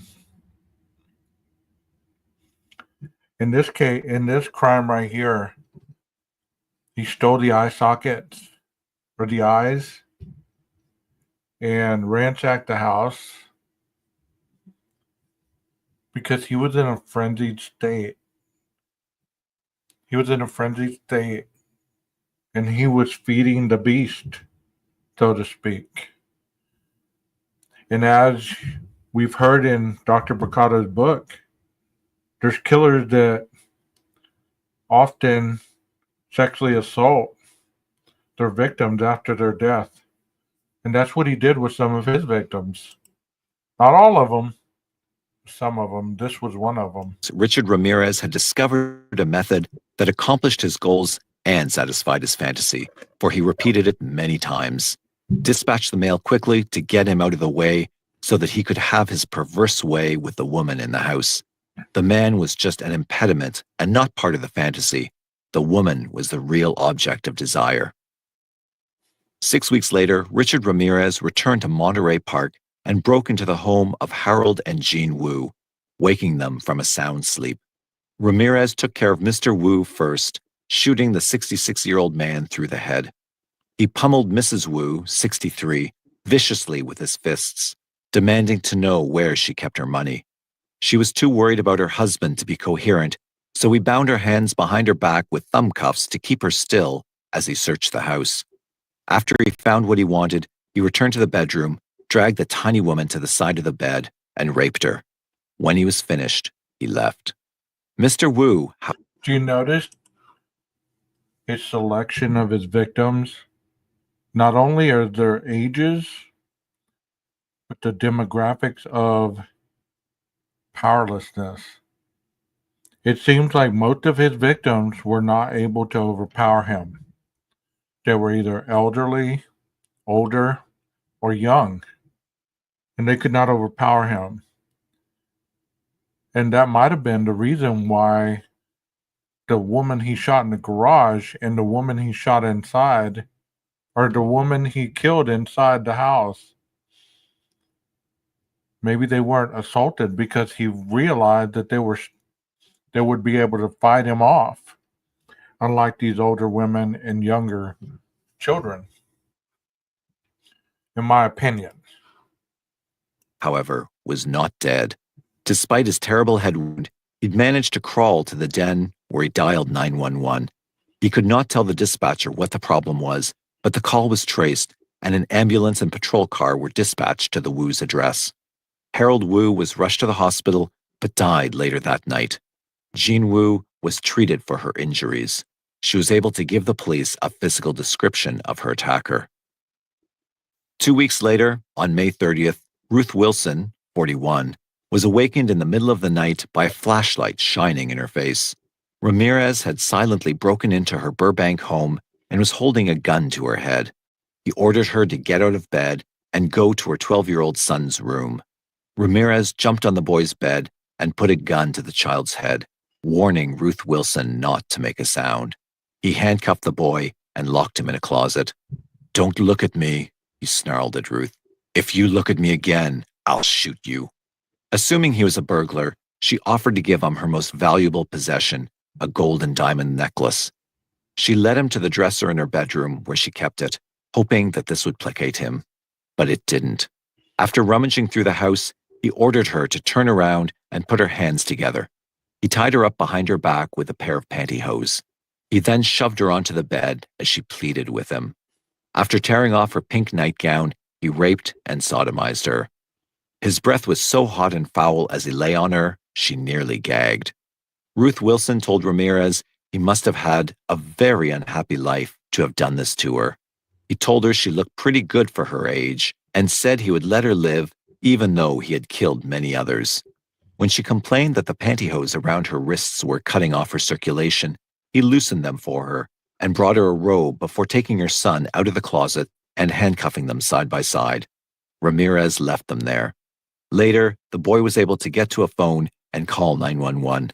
When the police asked Ruth, That's one thing that all these victims that survived could speak on as far as Richard Ramirez was, his mouth was so decayed, either by drugs or by fungal infection he had as a child, that his teeth were not, I don't know how to explain it. Like, he had such a deformity in his mouth that his teeth were malnourished and elicited such a foul odor. And these victims that ended up living, that's one thing they described about him, is that odor that protruded from his mouth. to describe her attacker, she told them that he was a tall Hispanic with long dark hair. The attacks continued, throwing the city of Los Angeles into a state of panic. One police official referred to the killer rapist as the Valley Intruder. The newspapers dubbed him the Midnight Stalker, conjuring up images of a modern-day Dracula or Jack the Ripper. But Ramirez was just getting started. In the spring of 1985, he was going through a period of escalation. By the summer, he was on a full-blown rampage. On May 29th, Malvia Keller, 83, and her invalid sister Blanche Wolfe, 80, were found in Keller's Monrovia home. Both women had been beaten so severely with a hammer that the handle was split when the police found it. Blanche had a puncture wound above one ear. An inverted pentagram with the tip pointing down had been drawn in lipstick on Malvia's inner thigh. A second pentagram was found on the bedroom wall over Blanche's comatose body. Ramirez had tried to rape Malvia, the older sister. Police experts estimated that the sisters had been there about 2 days after the attack before being discovered. Doctors were able to revive Blanche, but Malvia soon died of her injuries. 1 month later, on June 27th, the Night Stalker raped a 6-year-old girl in Arcadia. A day later, the body of 32-year-old Patty Elaine Higgins was found in her Arcadia home, her throat slit. 5 days later, on July 2nd, the body of 75-year-old Mary Louise Cannon was found in her Arcadia home. Like Patty Higgins, she had been beaten, her throat slit. The house had been ransacked. So can you imagine living in this time in LA? Hearing about all these horrid crimes of this individual breaking into homes and killing. I can't imagine having an elderly mother or grandmother or a young child or young female, because as you can see there's a variation in the ages of which he attacked. It wasn't just one specific age group. He seemed very methodical and very vicious. On July 5th, Ramirez returned to Arcadia and beat 16-year-old Deirdre Palmer savagely with a tire iron. She survived her injuries. 2 days later, on July 7th, the body of Joyce Lucille Nelson was found in her home in Monterey Park. The 61-year-old had been beaten to death with a blunt object. Later that same night in Monterey Park, Linda Fortuna, a 63-year-old registered nurse, was awakened at around 3:30 a.m. by a tall, bony man dressed in black. The man, who fit the description of the Night Stalker, was pointing a gun at her. He ordered her out of bed and into the bathroom, warning her to be quiet. After ransacking the house, he returned to her, forcing her back onto her bed. He attempted to rape and sodomize her, but he could not maintain an erection. He was frustrated and humiliated, and she was sure he would kill her. He screamed at her furiously, but then gathered up the valuables he wanted and left. She was astounded that he had spared her life. Less than 2 weeks later, on July 20th, the Night Stalker chose a new location in the Los Angeles area, Glendale. Maxon Nealing and his wife Leela, both 66, were found in their bed, both shot in the head and horribly slashed with a knife. Maxon had been butchered so brutally, his head was barely attached to his body. Police experts had difficulty recreating the attack based on the evidence. It's possible that the stalker killed them both quickly with his gun, then mutilated them post-mortem. But given his developing MO, it's possible that he kept Mrs. Nealing alive to play out his perverse fantasy. But he also might have failed to perform sexually with Mrs. Nealing, just as he had with Linda Fortuna. So he turned July 20th into a double-header, striking again, this time in Sun Valley. Chetat Asawahem, 32, was shot in his sleep. His wife, Sakima, 29, was raped, forced to perform oral sex on the intruder, then beaten mercilessly. He then sodomized the couple's 8-year-old son.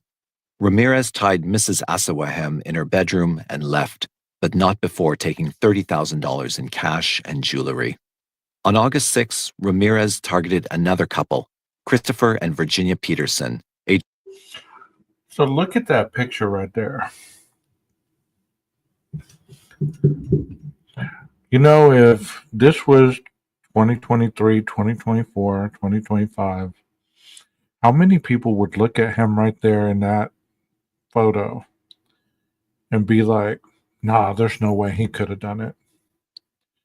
There's no way. He's innocent until proven guilty. He's innocent.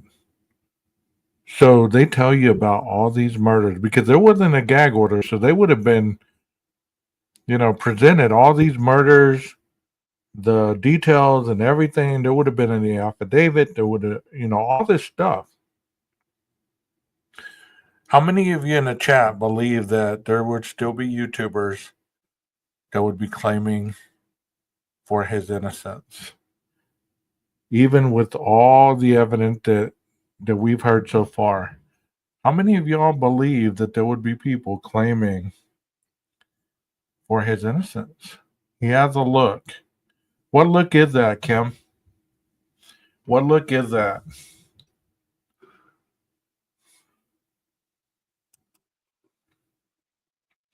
I believe there would be. Pages 38 and 27. I would believe there would be people that would be like, no, there's no way he did that. There's no way. Look at him. He looks just like a normal person. No way he would have, been able to go in there and done that. It had to be the cartels that did it. It had to be something else. Devious and dark. Okay. You ever notice how serial killers have that darkness in their eyes? People that just say it's almost like um they don't have a soul. You know, Kim, you're a teacher, so you deal with children. Have you ever seen this look in a child's eyes? It's kind of scary to see. I work with juveniles and I've seen a look. You know, there's some kids that have that dead look in their eyes and they're very meticulous about committing crimes. So you've seen that dead look in these kids' eyes. It's more prevalent these days, and I don't know why it is. Because the juveniles that I work with that have that look in their eyes, it's like they're not even in the room with you. They're there, but they're not there. Following his pattern, Ramirez broke into the Petersons' Northridge bedroom and shot them both in the head. But they didn't die.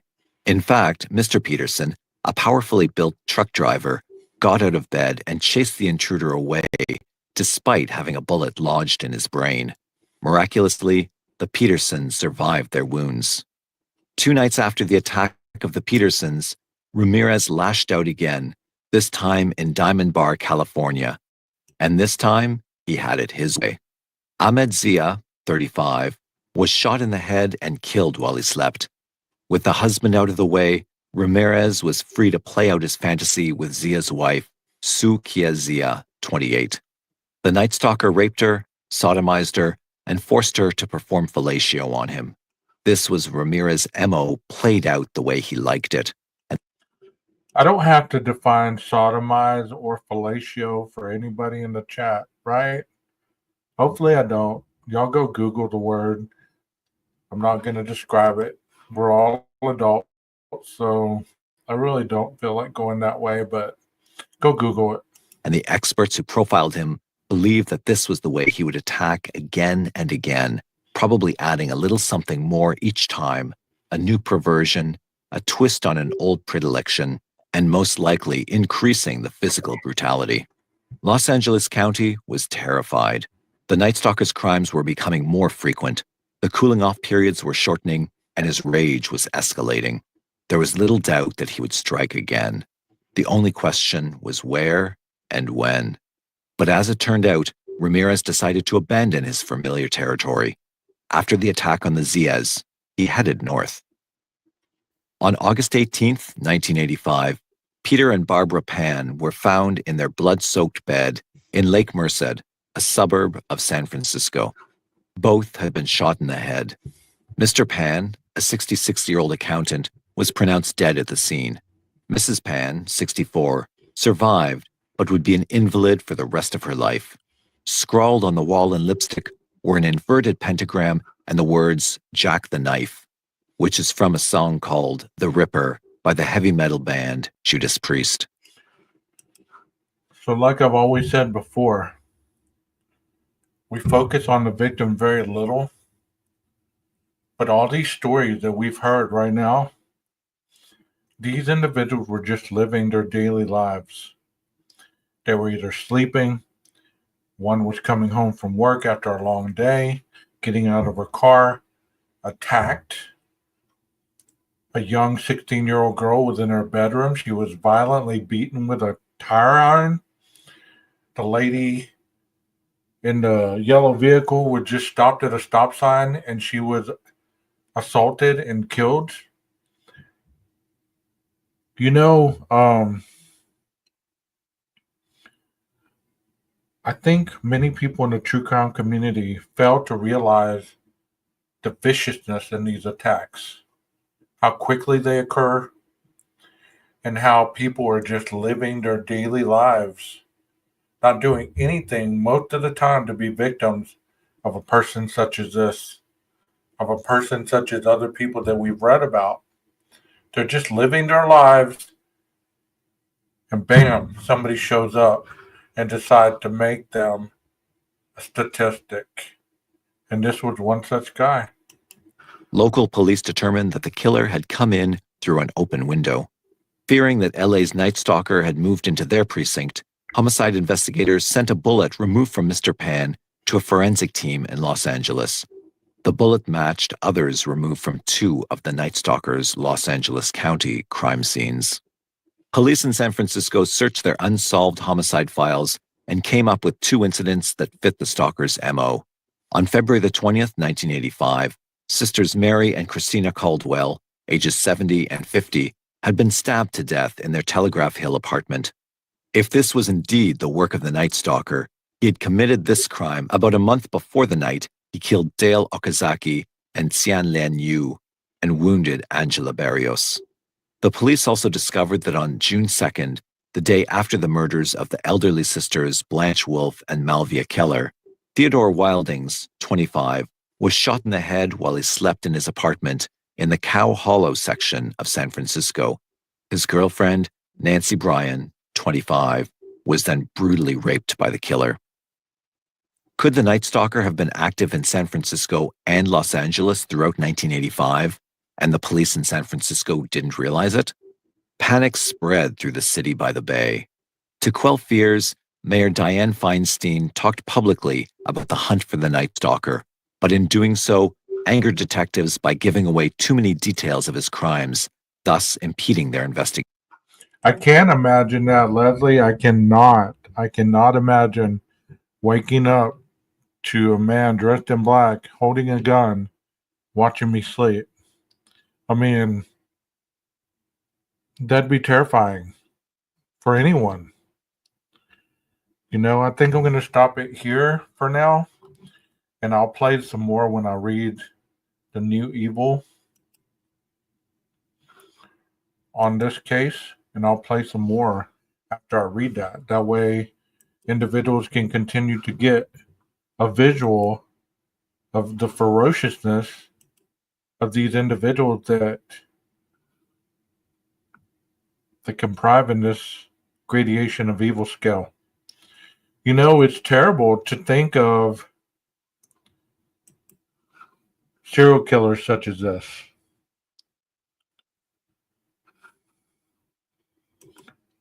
Leslie says, me either. That's crazy, even if your partner was lying next to you. Yeah, if your partner was a male, chances are he would take him out first and then do what he did to you, which is terrible. I think he was antisocial, narcissistic, and schizoid personality disorder. In my opinion, he also had sadistic paraphilia. And that is, if I remember correctly, that is getting with the body after it's dead, right? That's probably what my hubby says in the morning. I doubt it, Leslie. I don't know how long y'all been married, but, after a while, you get used to that look. Like, good Lord. Good morning, beautiful. No, but, I know that this part of true crime is not very popular because it signifies the real deal. This is not speculating. This is not talking about woulda, coulda, shoulda, like some other people say. This is actually talking about the crime and the person and the mentality, the psychology of it. Kind of like Dr. Vona just said. And some of the wording that she just used, we sometimes call that the dark triad. Yeah, nephophiliac. It is important to understand, though, in my opinion, so we know. Yeah, that's fine. I appreciate your input. It's always appreciated.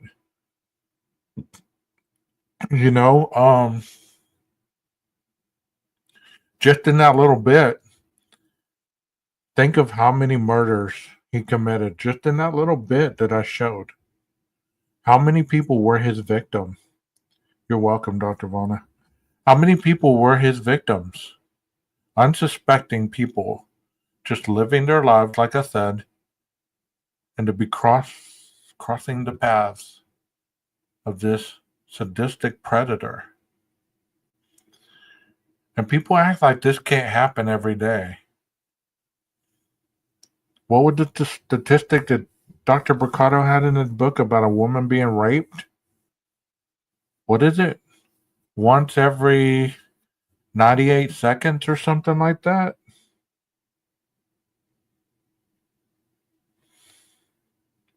That's terrible. That's terrible. I can't believe that, that happens. It's hard to wrap my brain around it.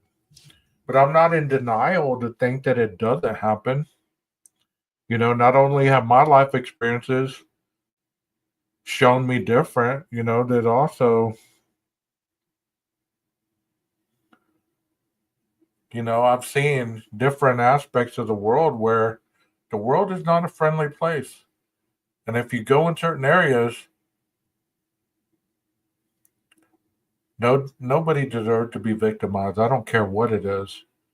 There was a movie back when where Jodie Foster was raped on a pool or on a ping pong, not a ping pong, a pinball machine. And they said that she deserved it because she was drunk and wearing a short skirt and like a spaghetti strapped top. And their accusation was that she deserved it because of the way she was seductively dancing. That used to be what people thought about rape. They deserve it because of the way they're acting. Hey, Aaron, how you doing? Have y'all ever heard that? Is there anybody old enough in the chat to remember that people would have that kind of image that if you were raped, what were you wearing?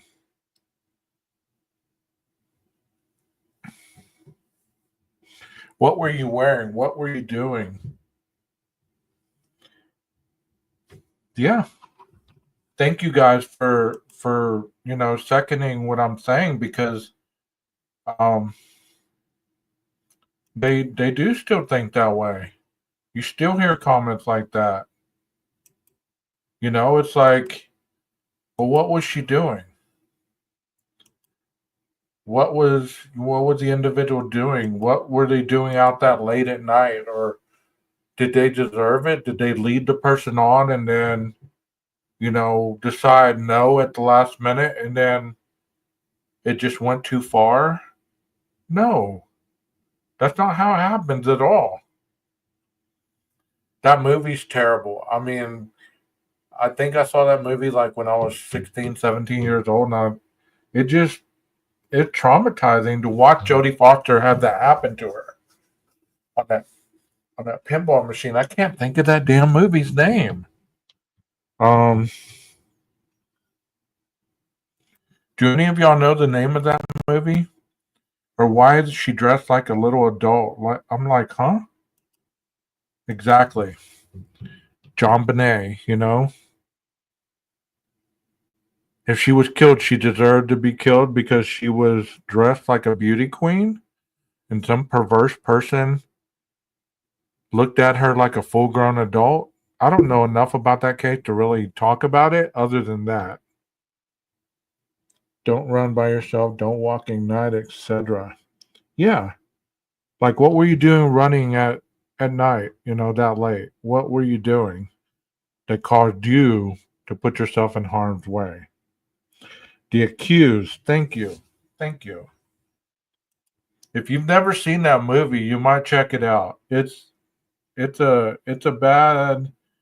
bad stereotype, but she's strong in that movie. I mean, to overcome what she went through, I mean, I think it was based on a true story, right? Yeah, The Accused with Jodie Foster. 1988 was the year she made it. Yeah. I mean, there's stereotypes about women and people all the time that get attacked, that get murdered. Kind of like prostitution, escort services, exotic dancers, addicts. I read and hear so much about these individuals being murdered who their crimes never get much publicity because of the lifestyle they chose to live. They're human beings as well. Their life did not mean any less than any of ours just because they chose to live a certain way. What do y'all think? You know, when a prostitute goes missing, the police really don't take it into account. And sometimes they really don't even look because they describe it as occupational hazard of the lifestyle that they're living. Let's see what Julia Roberts was Pretty Woman, and there was sexism related to female sexuality. That movie too.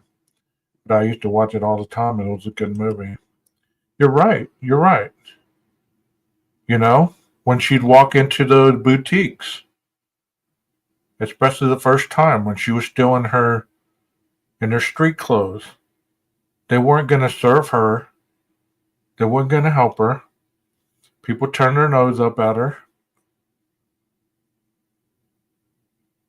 But how many of these victims in this crime with Richard, how many of them were made to be at fault? Well, they shouldn't have had their window up. They should have been, looking, they should have had this done, or they should have locked the doors, or this and that and the other. Well, if you can recall, back in the 80s, a lot of people didn't lock their doors. A lot of people slept with their windows open, especially in the summer.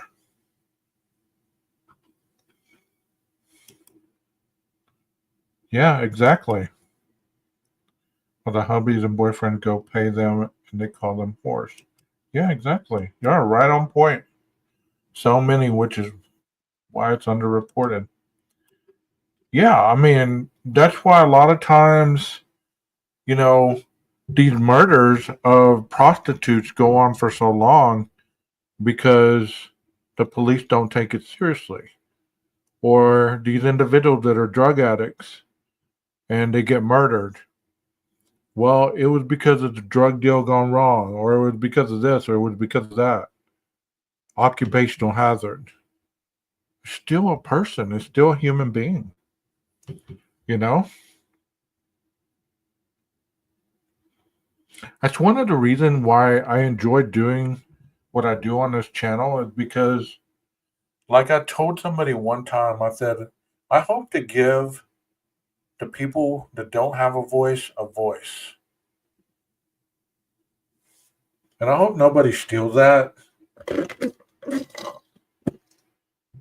because I didn't steal it from anybody. So if anybody else is saying that, good for you. I mean, I didn't steal it from you. I'm just trying to put my own rendition on it because people need a voice.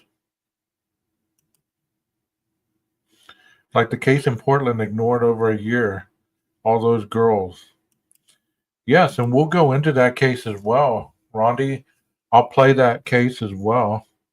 Yeah, voice for the voiceless. Because there's a lot of people that need that voice. And in Alaska, you're right, Leslie. There's people that don't have a voice or that people aren't going to listen to because of whatever. And we can be that voice for these people. The voice for the missing, the voice for the exploited.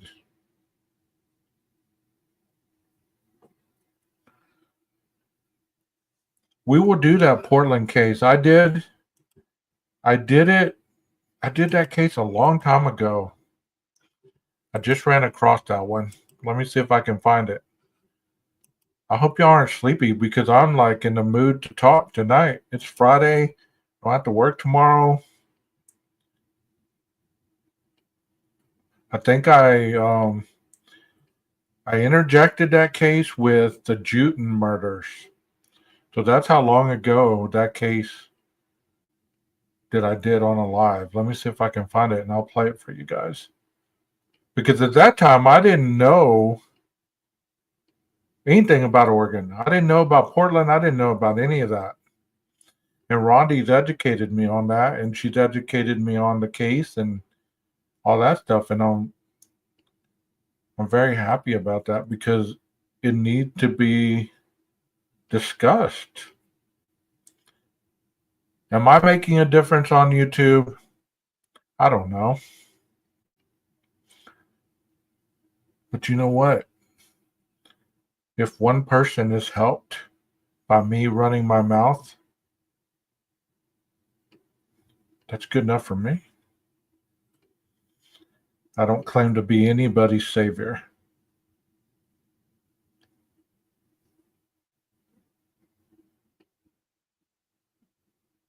Here it is right here. I found it. For once, I found something. Y'all give me the clap emoji. Come on. Y'all give me the clap emoji. And see, at that point, I didn't have a clue about the Oregon murder, so I was just speculating my ass off. And I obviously cared about y'all's sensitivity because I put a warning explicit content up on the thing. So let me pull this up and we can talk about this. Because there's a person by the name of Belly Ray that talked about this as well. He's a local, and he talked about this case on a lot of his channel. So these are the people. See, I'm going to talk about this on this video, so if I get it all wrong, don't judge me, okay? I didn't have a clue about this. And I was thinking in my head, are these murders related to the Idaho murders? Is there a serial killer in the Northeast or Northwest? I was trying to be slick. And after I learned more about this, no connection. So let's hear what 12 has to say about this. Joanna Speaks, Charity Lynn Perry, Kristen Smith, Bridget Webster. So whenever it comes to any kind of murder or situation, just like it said in that newscast, it said that the police don't want to jump to speculation. They don't want to jump to instant conclusion to say that this was a serial killer doing this. And there's a reason they do that. They don't want to necessarily give out the vibe that they don't know who's doing this and to give the public fear. So the same thing happened in the Idaho 4. You know, at first, there is no threat to the community. Everything's all right. Then all of a sudden, they're like, well, we still don't have a suspect, blah, blah, blah. So I don't think that made the community feel much better. But here is the article on this. It says dozens of missing women, girls in Portland area raise a red flag, of a cold case expert says. Whether or not Portland and its surrounding communities have a serial killer, the sheer number of missing person cases in the area should be a cause for concern, according to a veteran cold case investigator. Police in a statement last week downplayed concerns of a serial killer after the bodies of 6 women were discovered in and around the city in a 5-month span. Roughly half of the 140 people missing from Multnomah County so far this year, which includes the city of Portland, are women and girls, according to the state's online database. There are currently 401 active missing persons cases, states. 144 women missing in the Portland area at that point. 401 across the state. That's a lot. That's a lot.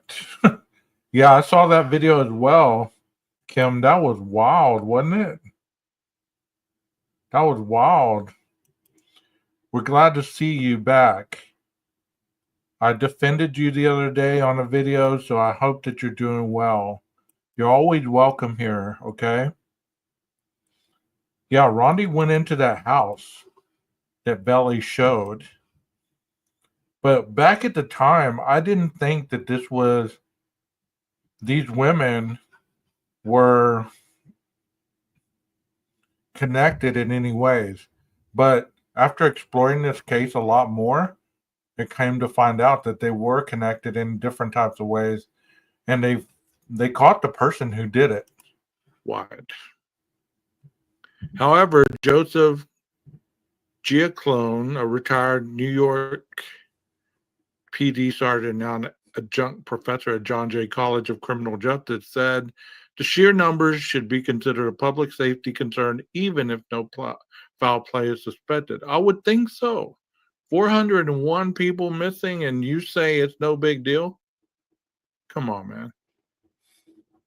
So there's their faces again.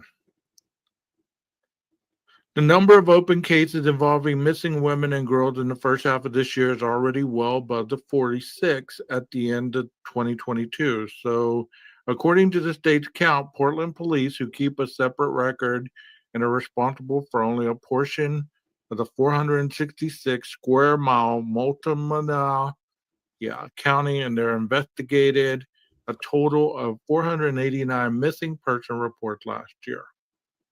Some of the disappearances may be linked to Portland's liberal policies on homelessness and open-air drug markets. You can't have these tent cities and these open-air drug markets which only breed this kind of behavior, he told Fox News Digital. It doesn't need to be a nefarious reason. It doesn't have to be a homicide. Okay, see, there we go again. And I'm not going to get on my soapbox here, but I'm going to tell you, here we go again with this. Okay, since there's open drug markets and there's tent cities, so therefore these ladies or these women that are now deceased, it's no big deal because they could have been drug addicts or they could have been homeless. Nothing to see here. They're just living their life. Nothing for us to really investigate. I think that's a load of crap, don't you? Let me know in the chat what you think. Yeah, let So, that know. I believe and think that just because a person's social status is beneath some other people's based on their lifestyle or their ability to live life according to the way other people live their lives, it shouldn't mean that their life is less valid. You know, it's like the prostitute who gets murdered by the serial killer. Well, she was a prostitute, so it's no big deal. But she's still somebody's family member. She's still somebody's sister, somebody's aunt, somebody's girlfriend, something, you know? So it's interesting to me how law enforcement at times discount the importance of this. Okay. And I'm not getting on my high horse here, but every time I read that or every time I hear it, it's just like, okay, these people's lives are not as important as other people's because of their choices they're choosing to make. Maybe that's all they can do at this point. He said he suspects more bodies will be found, likely due to overdoses, possibly concealed after the fact by panicked fellow users who don't want to attract scrutiny. He said he suspects. So that's just saying, okay, this is what I feel because I've been a police officer all this time. I suspect there'll be more bodies found. They'll probably be due to overdoses. No big deal here. People probably panic, killed them, and they don't want to attract the scrutiny, so it's no big deal. Come on, man, that's a load of crap. If you think that these are the only 6 bodies in that area, I think you'd be mistaken, he said. This needs to be a full investigation, including cadaver dogs and everything else.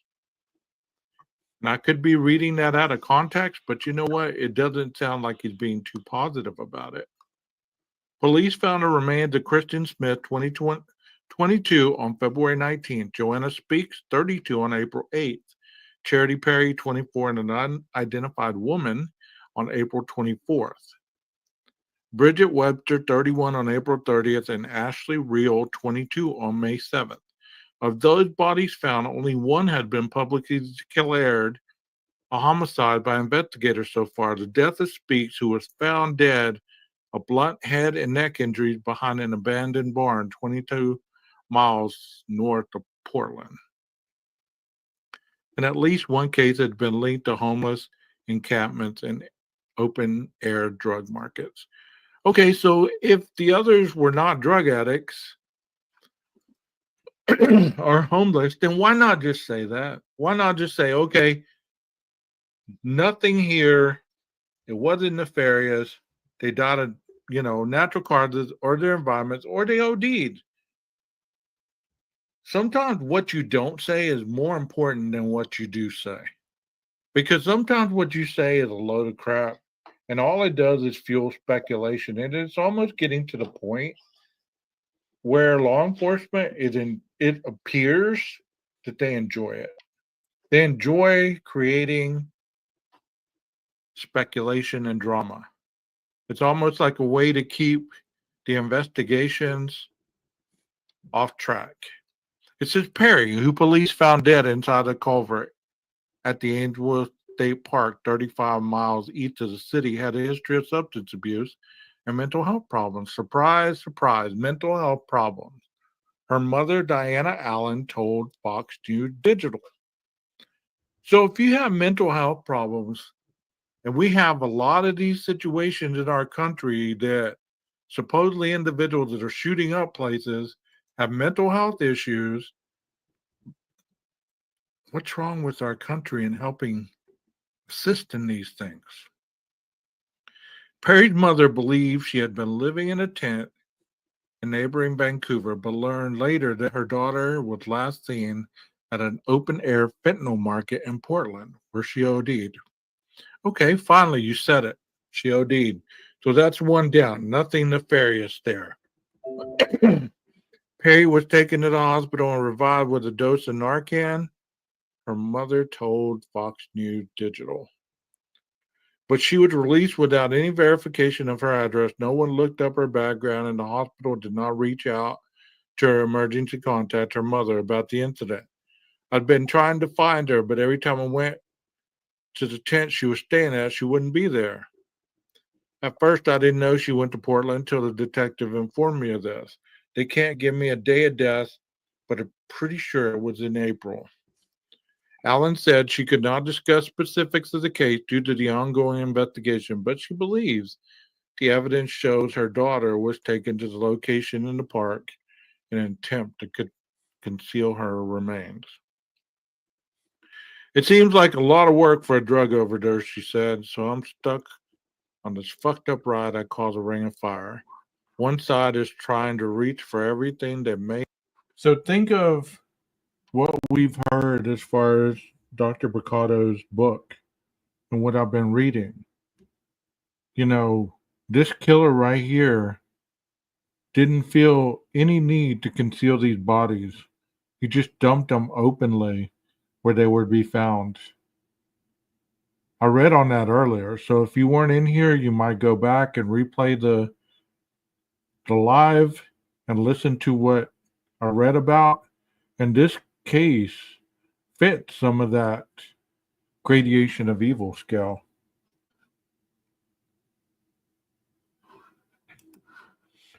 I don't like hearing myself talk. I don't know why. They have a more innocent reasoning behind it. The other sucks. You're down a rabbit hole that I fear I may never get out of it. Despite her troubles, Perry was very friendly and eager to meet new people, her mother said. According to a report, investigators are looking into the possible connection between the death of Speaks, the lone confirmed homicide, Perry, and Webster. All three died in a.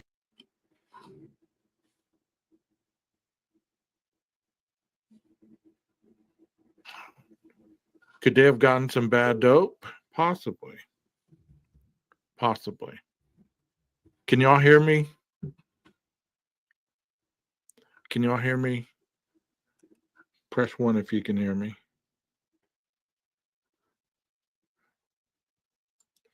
Okay, if you look at the history of serial killers, they always prey on the most vulnerable, and specifically people who are drug users, homeless, or prostitutes because they're transient.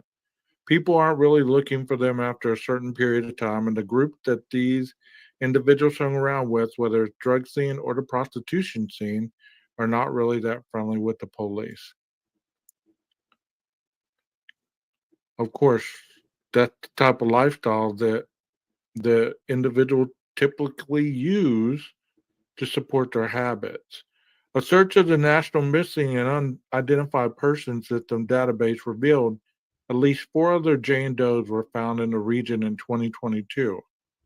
A woman in Lowell, Oregon in May, another in Salem, Oregon in November, and two more women in Woodland, Washington in March and April. One of them had been struck by a train. Two were found on the side of the rural roads, and the fourth was found floating in the Columbia River. If a serial killer was involved in any of this, he or she had the perfect cover. We have people coming from different countries, different parts of the state, an open air drug scene, maybe prostitution, and all those other things that you have the city that had to abolish the police movement. Talk about a serial killer's sweet spot. I'm pretty certain that was sarcasm on his. Okay, let me stop sharing this one and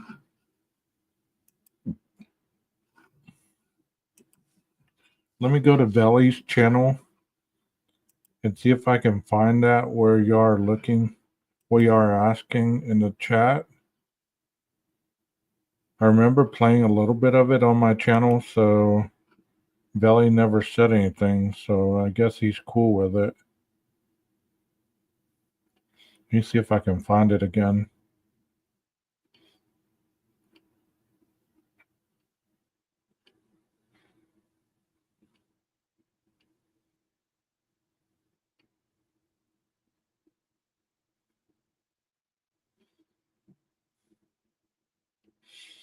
The channel's like mine, it has a lot of videos on it. Investigating Southwest, I'm watching you, 7 women and handing out flyers. Nobody tells me what to do.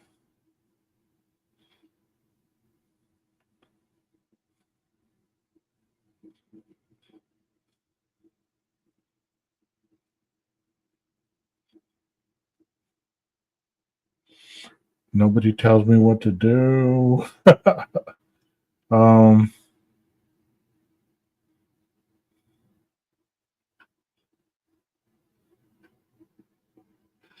I know that he went out there to that location. I streamed on it.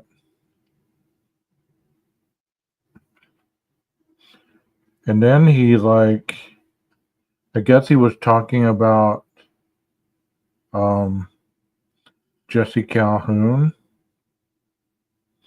being the prime suspect.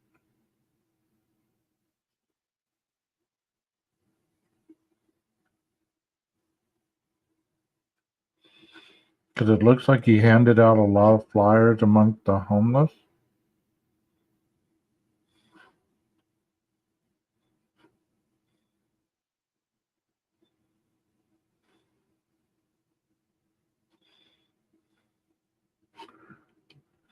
Well, I can't find it right offhand, but if you go to Veli Ray's channel, he has a playlist where he went out to that location. I know I found it based on that. But like I said, when I want to look at something, I can never find it when I'm live. I don't know what's up with that. I don't know if it's the fact that I'm trying to find it too fast and I'm just looking over it. But he does have a lot of videos as far as this case is concerned. Go check out his page, give him a like, subscribe. It is VELLYRAY. And I think this is it.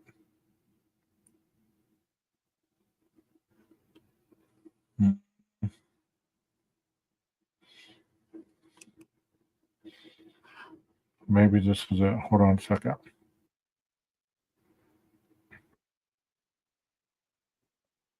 No, that's not it. I mean, it's fascinating that he didn't give up and that he was able to collaborate his energy to try to find out information for the police.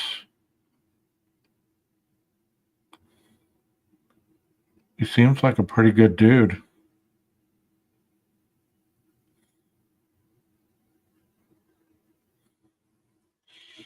Like I said, I can't find it right quick. But go check out his page. Maybe he has a playlist. Nope. That's what's happened when somebody has a lot of videos on their page. It's hard to find right off the bat. Kind of like mine.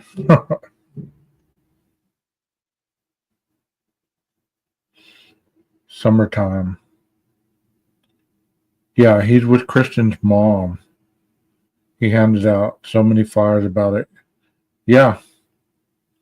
That case seems stalled. I want to find the court docs. So Jesse Calhoun has been implemented. I don't even know if that's a word at this point. I've been almost live for 3 hours. So implicated Jesse Calhoun.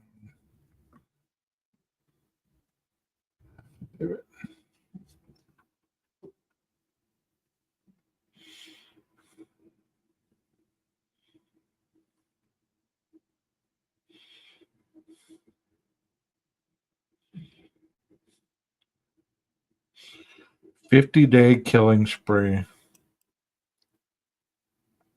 me see if this shows.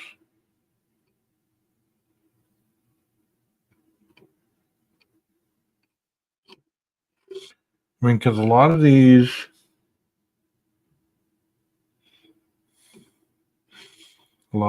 really don't give what I'm looking for here.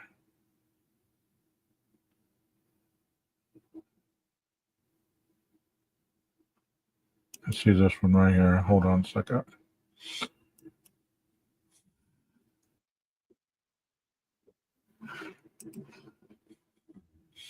I hate saying that. Hold on a second. I hate saying that. Like, hold on a second. I'm looking for something. Hold on a second. Here we go. This is the press conference. My name is Mike Benner. I'm the Public Information Manager here at the Portland Police Bureau. By now, you know that a grand jury has indicted Jesse Calhoun on murder and abuse of a corpse charges in connection to the deaths of Charity Perry, Bridget Webster, and Joanna Speaks. We have a number of speakers here this afternoon, including Multnomah County DA Mike Schmidt, as well as Portland Police Chief Bob Day and Sheriff Nicole Morrissey O'Donnell. Following their comments, we'll do some Q&A. I understand that you all probably have a lot of questions. I respect that, but I want to say that we still have a prosecution to come, and we will not jeopardize that. We want justice for these women and their families, some who are in the room today. With that, DA. Thank you, Mike. Today, my office announced a 6-count indictment charging Jesse Lee Calhoun for the murders of Charity Lynn Perry, Bridget Leanne Webster, and Joanna Speaks. I want to acknowledge the families of these women who I got a chance to talk with today, and the deep pain and the grief they're experiencing in this process. This community holds you in our hearts and is here to support you. We're all here to offer our condolences and to share our commitment to bringing justice in these tragic murders. These cases are being led by 2 of my most seasoned homicide prosecutors, Senior Deputy District Attorneys Melissa Marrero, who's here with us today, and Senior Deputy District Attorney Todd Jackson. They both bring a tremendous amount of empathy to their work, combined with a sharp legal acumen. I'm confident in their ability to successfully prosecute these cases. As you were told, the grand jury returned indictments on 3 counts of murder in the 2nd degree and 3 counts of abuse of corpse in the 2nd degree. As with the majority of homicides, these cases are complex and it has required a significant investigation involving many different law enforcement agencies. I'm grateful to those agencies for their collaboration and their help in getting us to the point where we were confident in presenting these cases to the grand jury. There's still more work to be done. Investigations are ongoing. And with that, I'm going to let the sheriff and then the chief speak to that. Thanks, Sheriff. Thank you, D.A. Schmidt. I'm Sheriff Nicole Morrissey O'Donnell. Today's indictment of Jesse Calhoun marks a significant step toward justice for 3 women, Charity Lynn Perry, Bridget Webster, and Joanna Speaks, their families, and our community. We recognize that until today, there have been many questions and that their deaths have caused fear and anxiety across our area and for the families who have been waiting for answers. We want our community to know that all of us in public safety have been working tirelessly to achieve this result and that public safety, your safety, was and continues to be our highest priority. We do greatly appreciate the public's patience to reach this point today. And to get to this point, the Multnomah County Sheriff's Office committed an extraordinary amount of resources. We assigned Sheriff's Office detectives to focus on these investigations. These detectives worked alongside the District Attorney's Office, the Portland Police Bureau, and many other law enforcement agencies to ensure the cases are thorough and complete. Understand that this work does not stop here. We remain committed to see these cases through to the end and holding accountable Jesse Calhoun to the fullest extent possible. Thank you. Thanks, Sheriff. Good afternoon. I want to echo some of the same comments we've already heard, specifically to the families and for your loss. It's a tremendous responsibility that we have in the area of public safety to constantly be advocating for the sanctity of life in all that we do.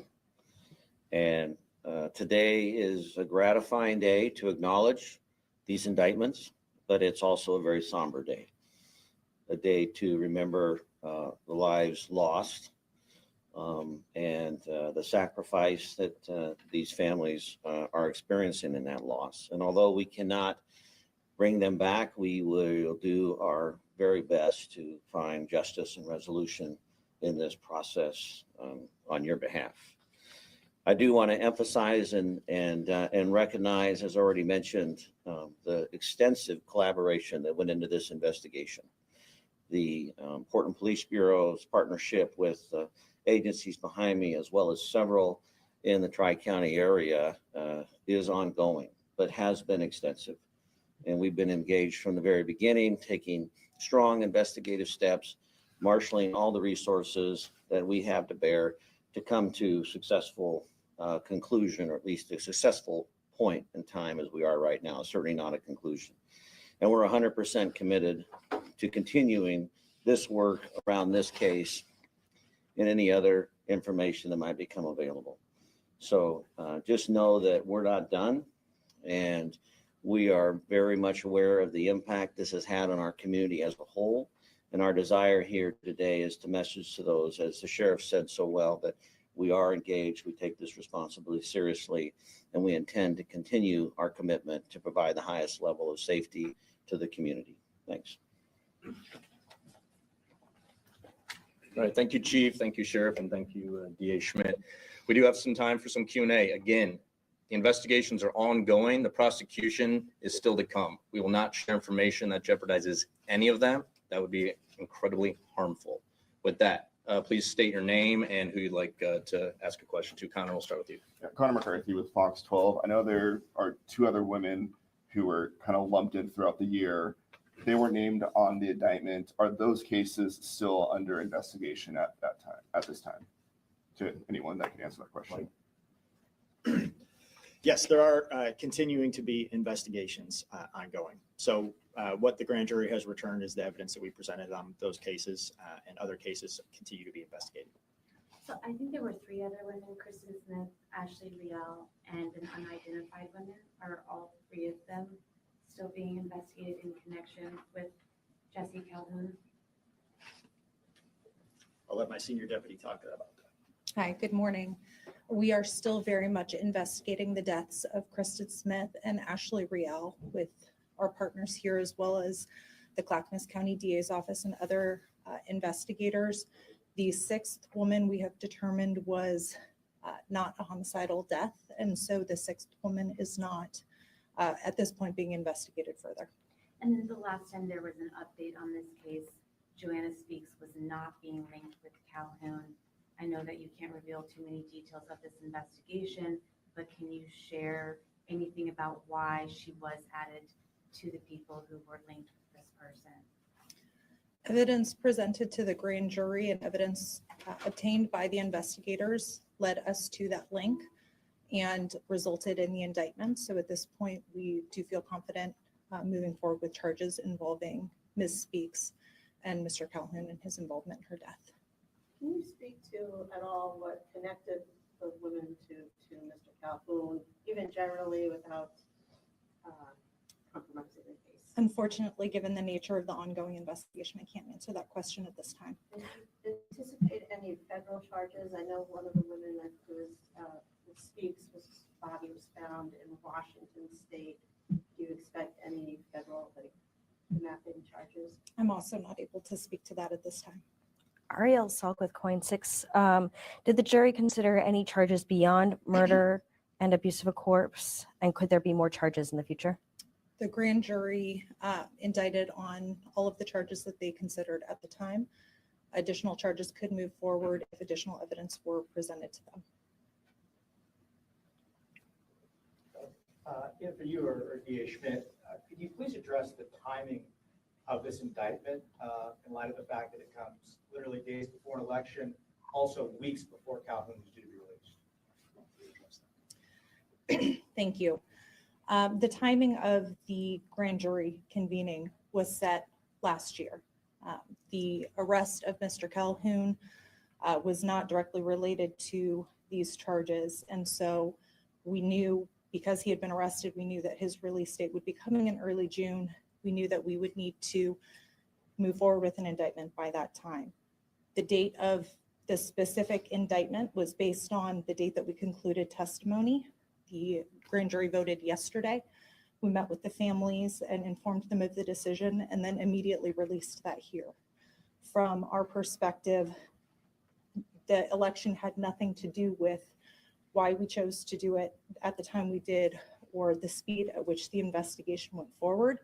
The collection and development of evidence is what controlled that completely. I think all of our investigative partners would agree and would confirm that we had discussed a mid-May grand jury proceeding well before the election politics were raised as it related to this case. Was there any concern that he would potentially be released prior to an indictment? I'm not sure. Was there any concern that he might be released from Department of Corrections prior to this indictment? We knew what his release date was, and so we knew the date that we had to move forward.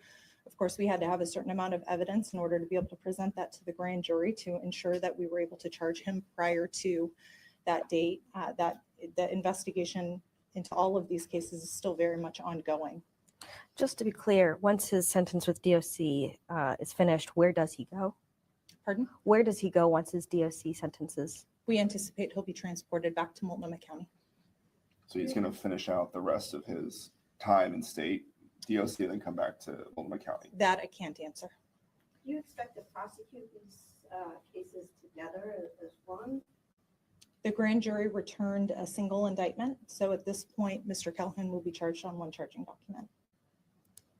A couple more questions if you have them. Can you speak to Calhoun's relationship with these women, how he knew them, any link and how they knew each other? Due to the nature of the ongoing investigation, unfortunately, I can't provide that information at this time. Looking at the charge of murder in the second degree, can you provide any explanation as far as what factors may have come into play in determining murder in the second degree versus murder in the first degree? Those who don't have a general understanding of how the statute is written. Sure, there are very specific requirements in order to get to an indictment of murder in the first degree, factual things that we have to be able to prove. The evidence that was presented to the grand jury at this point supports a murder in the second degree charge. Were we able to indict on murder in the first degree, we would have sought that. At this point, the investigations are ongoing. If something changes, that's a possibility, but we have to go with what the law says, and the grand jury has to vote on what the actual element. And see, she's very thorough on what she's saying. Like in other cases that have gone to the grand jury, we've had YouTubers and chat members and everything else discussing about the grand jury didn't hear enough evidence. The grand jury didn't want to indict all this and that and the other. Was that just hearsay amongst the community of the true crime? You know, had they not voted to indict, they wouldn't have indicted in that one case. And, you know, I believe that a lot of times individuals don't understand the law. They don't understand the process. They don't understand what an indictment is. They don't understand what a probable cause affidavit is. So therefore, none of it makes sense because they're trying to push a narrative. Well, in this case, she's outlining it for people. She's outlining it directly. She's telling people directly, step by step, what they're doing. So there's transparency here. So there's no question as to what's going on. Elements of the charge are. When is the arraignment set? We don't have a date yet. Are there any other people being investigated as a person of interest in this case? That I can't answer at this time. Can you say when you first got the inkling that he may have been responsible for one of the homicides or more? That I also can't answer at this time. That's Melissa Marrero, Senior Deputy DA. That's MELISSAMARRERO. Lastly, again, anyone with information about Jesse Calhoun is urged to reach out to our detectives. They are mentioned in the release that went out this morning from the Multnomah County DA's office. With that, I thank you for attending. Appreciate it. Oh, yeah. Please come forward. And this is, pardon, this is Diana Allen and Melissa Smith. Hello. There's a few things that I wanted to say, and one of the first ones was that it's been very, very frustrating for us families not to have the answers. But I've also had to put back in my mind that these people they cared more about justice for charity than they did for my feelings. I have to have a level of respect for that. I do. Second, a lot of the public has felt that nothing has been happening this whole time. And I want to tell you that these detectives have worked so hard, and they have made sure that they knew that we were working. Even though they wouldn't give me the answers, I knew they had answers because they wouldn't give them to me. And then third is just because not all of these girls, no, I'll add that, but just because not all of these girls their charges have been brought up yet for the other families does not mean that we aren't still standing beside them. We're still together the whole way, always. We've done a lot of investigating all year. Diana, Ariel, and my family, fighting, trying to help our wonderful detectives, are they? With this case. And since it's still an active investigation for my daughter, Kristen Smith, and Ashley Riel, that we just keep going. We keep waiting, we keep praying, and stay hopeful. And we know we've got the best of the best with Melissa and our homicide team. So we got this. We stay hopeful that we soon can get justice for them as well. Thank you. Thank you. Thank you all for coming. Appreciate it. Sorry, thank you. You know, I think I need to do more updates on that case because there's a lot to be discussed. I think I'll do something on that tomorrow if I have time. But I've really enjoyed tonight. I've enjoyed the conversation in the chat. Once again, thank you, Dr. Gary BRUCATO, for stopping in the chat and giving us your expertise and your insight. It's very valuable, and I appreciate that you take the time to come in here and give us your insight, give us your expertise, as well as the people that also come in here, Dr. Vona, and the rest of the subs that are in here, the mods. You guys continue to be safe out there, be vigilant, and try not to live in fear because that's not living at all. And I guess that's all I have to say tonight. If you haven't watched this or you're watching this on replay, I hope that you enjoy the presentation because it is a long one, but there's a lot of information in this, and it is the real true crime stuff. It's not the fake speculation, false theories, all this stuff. So, Maestro, cue that music.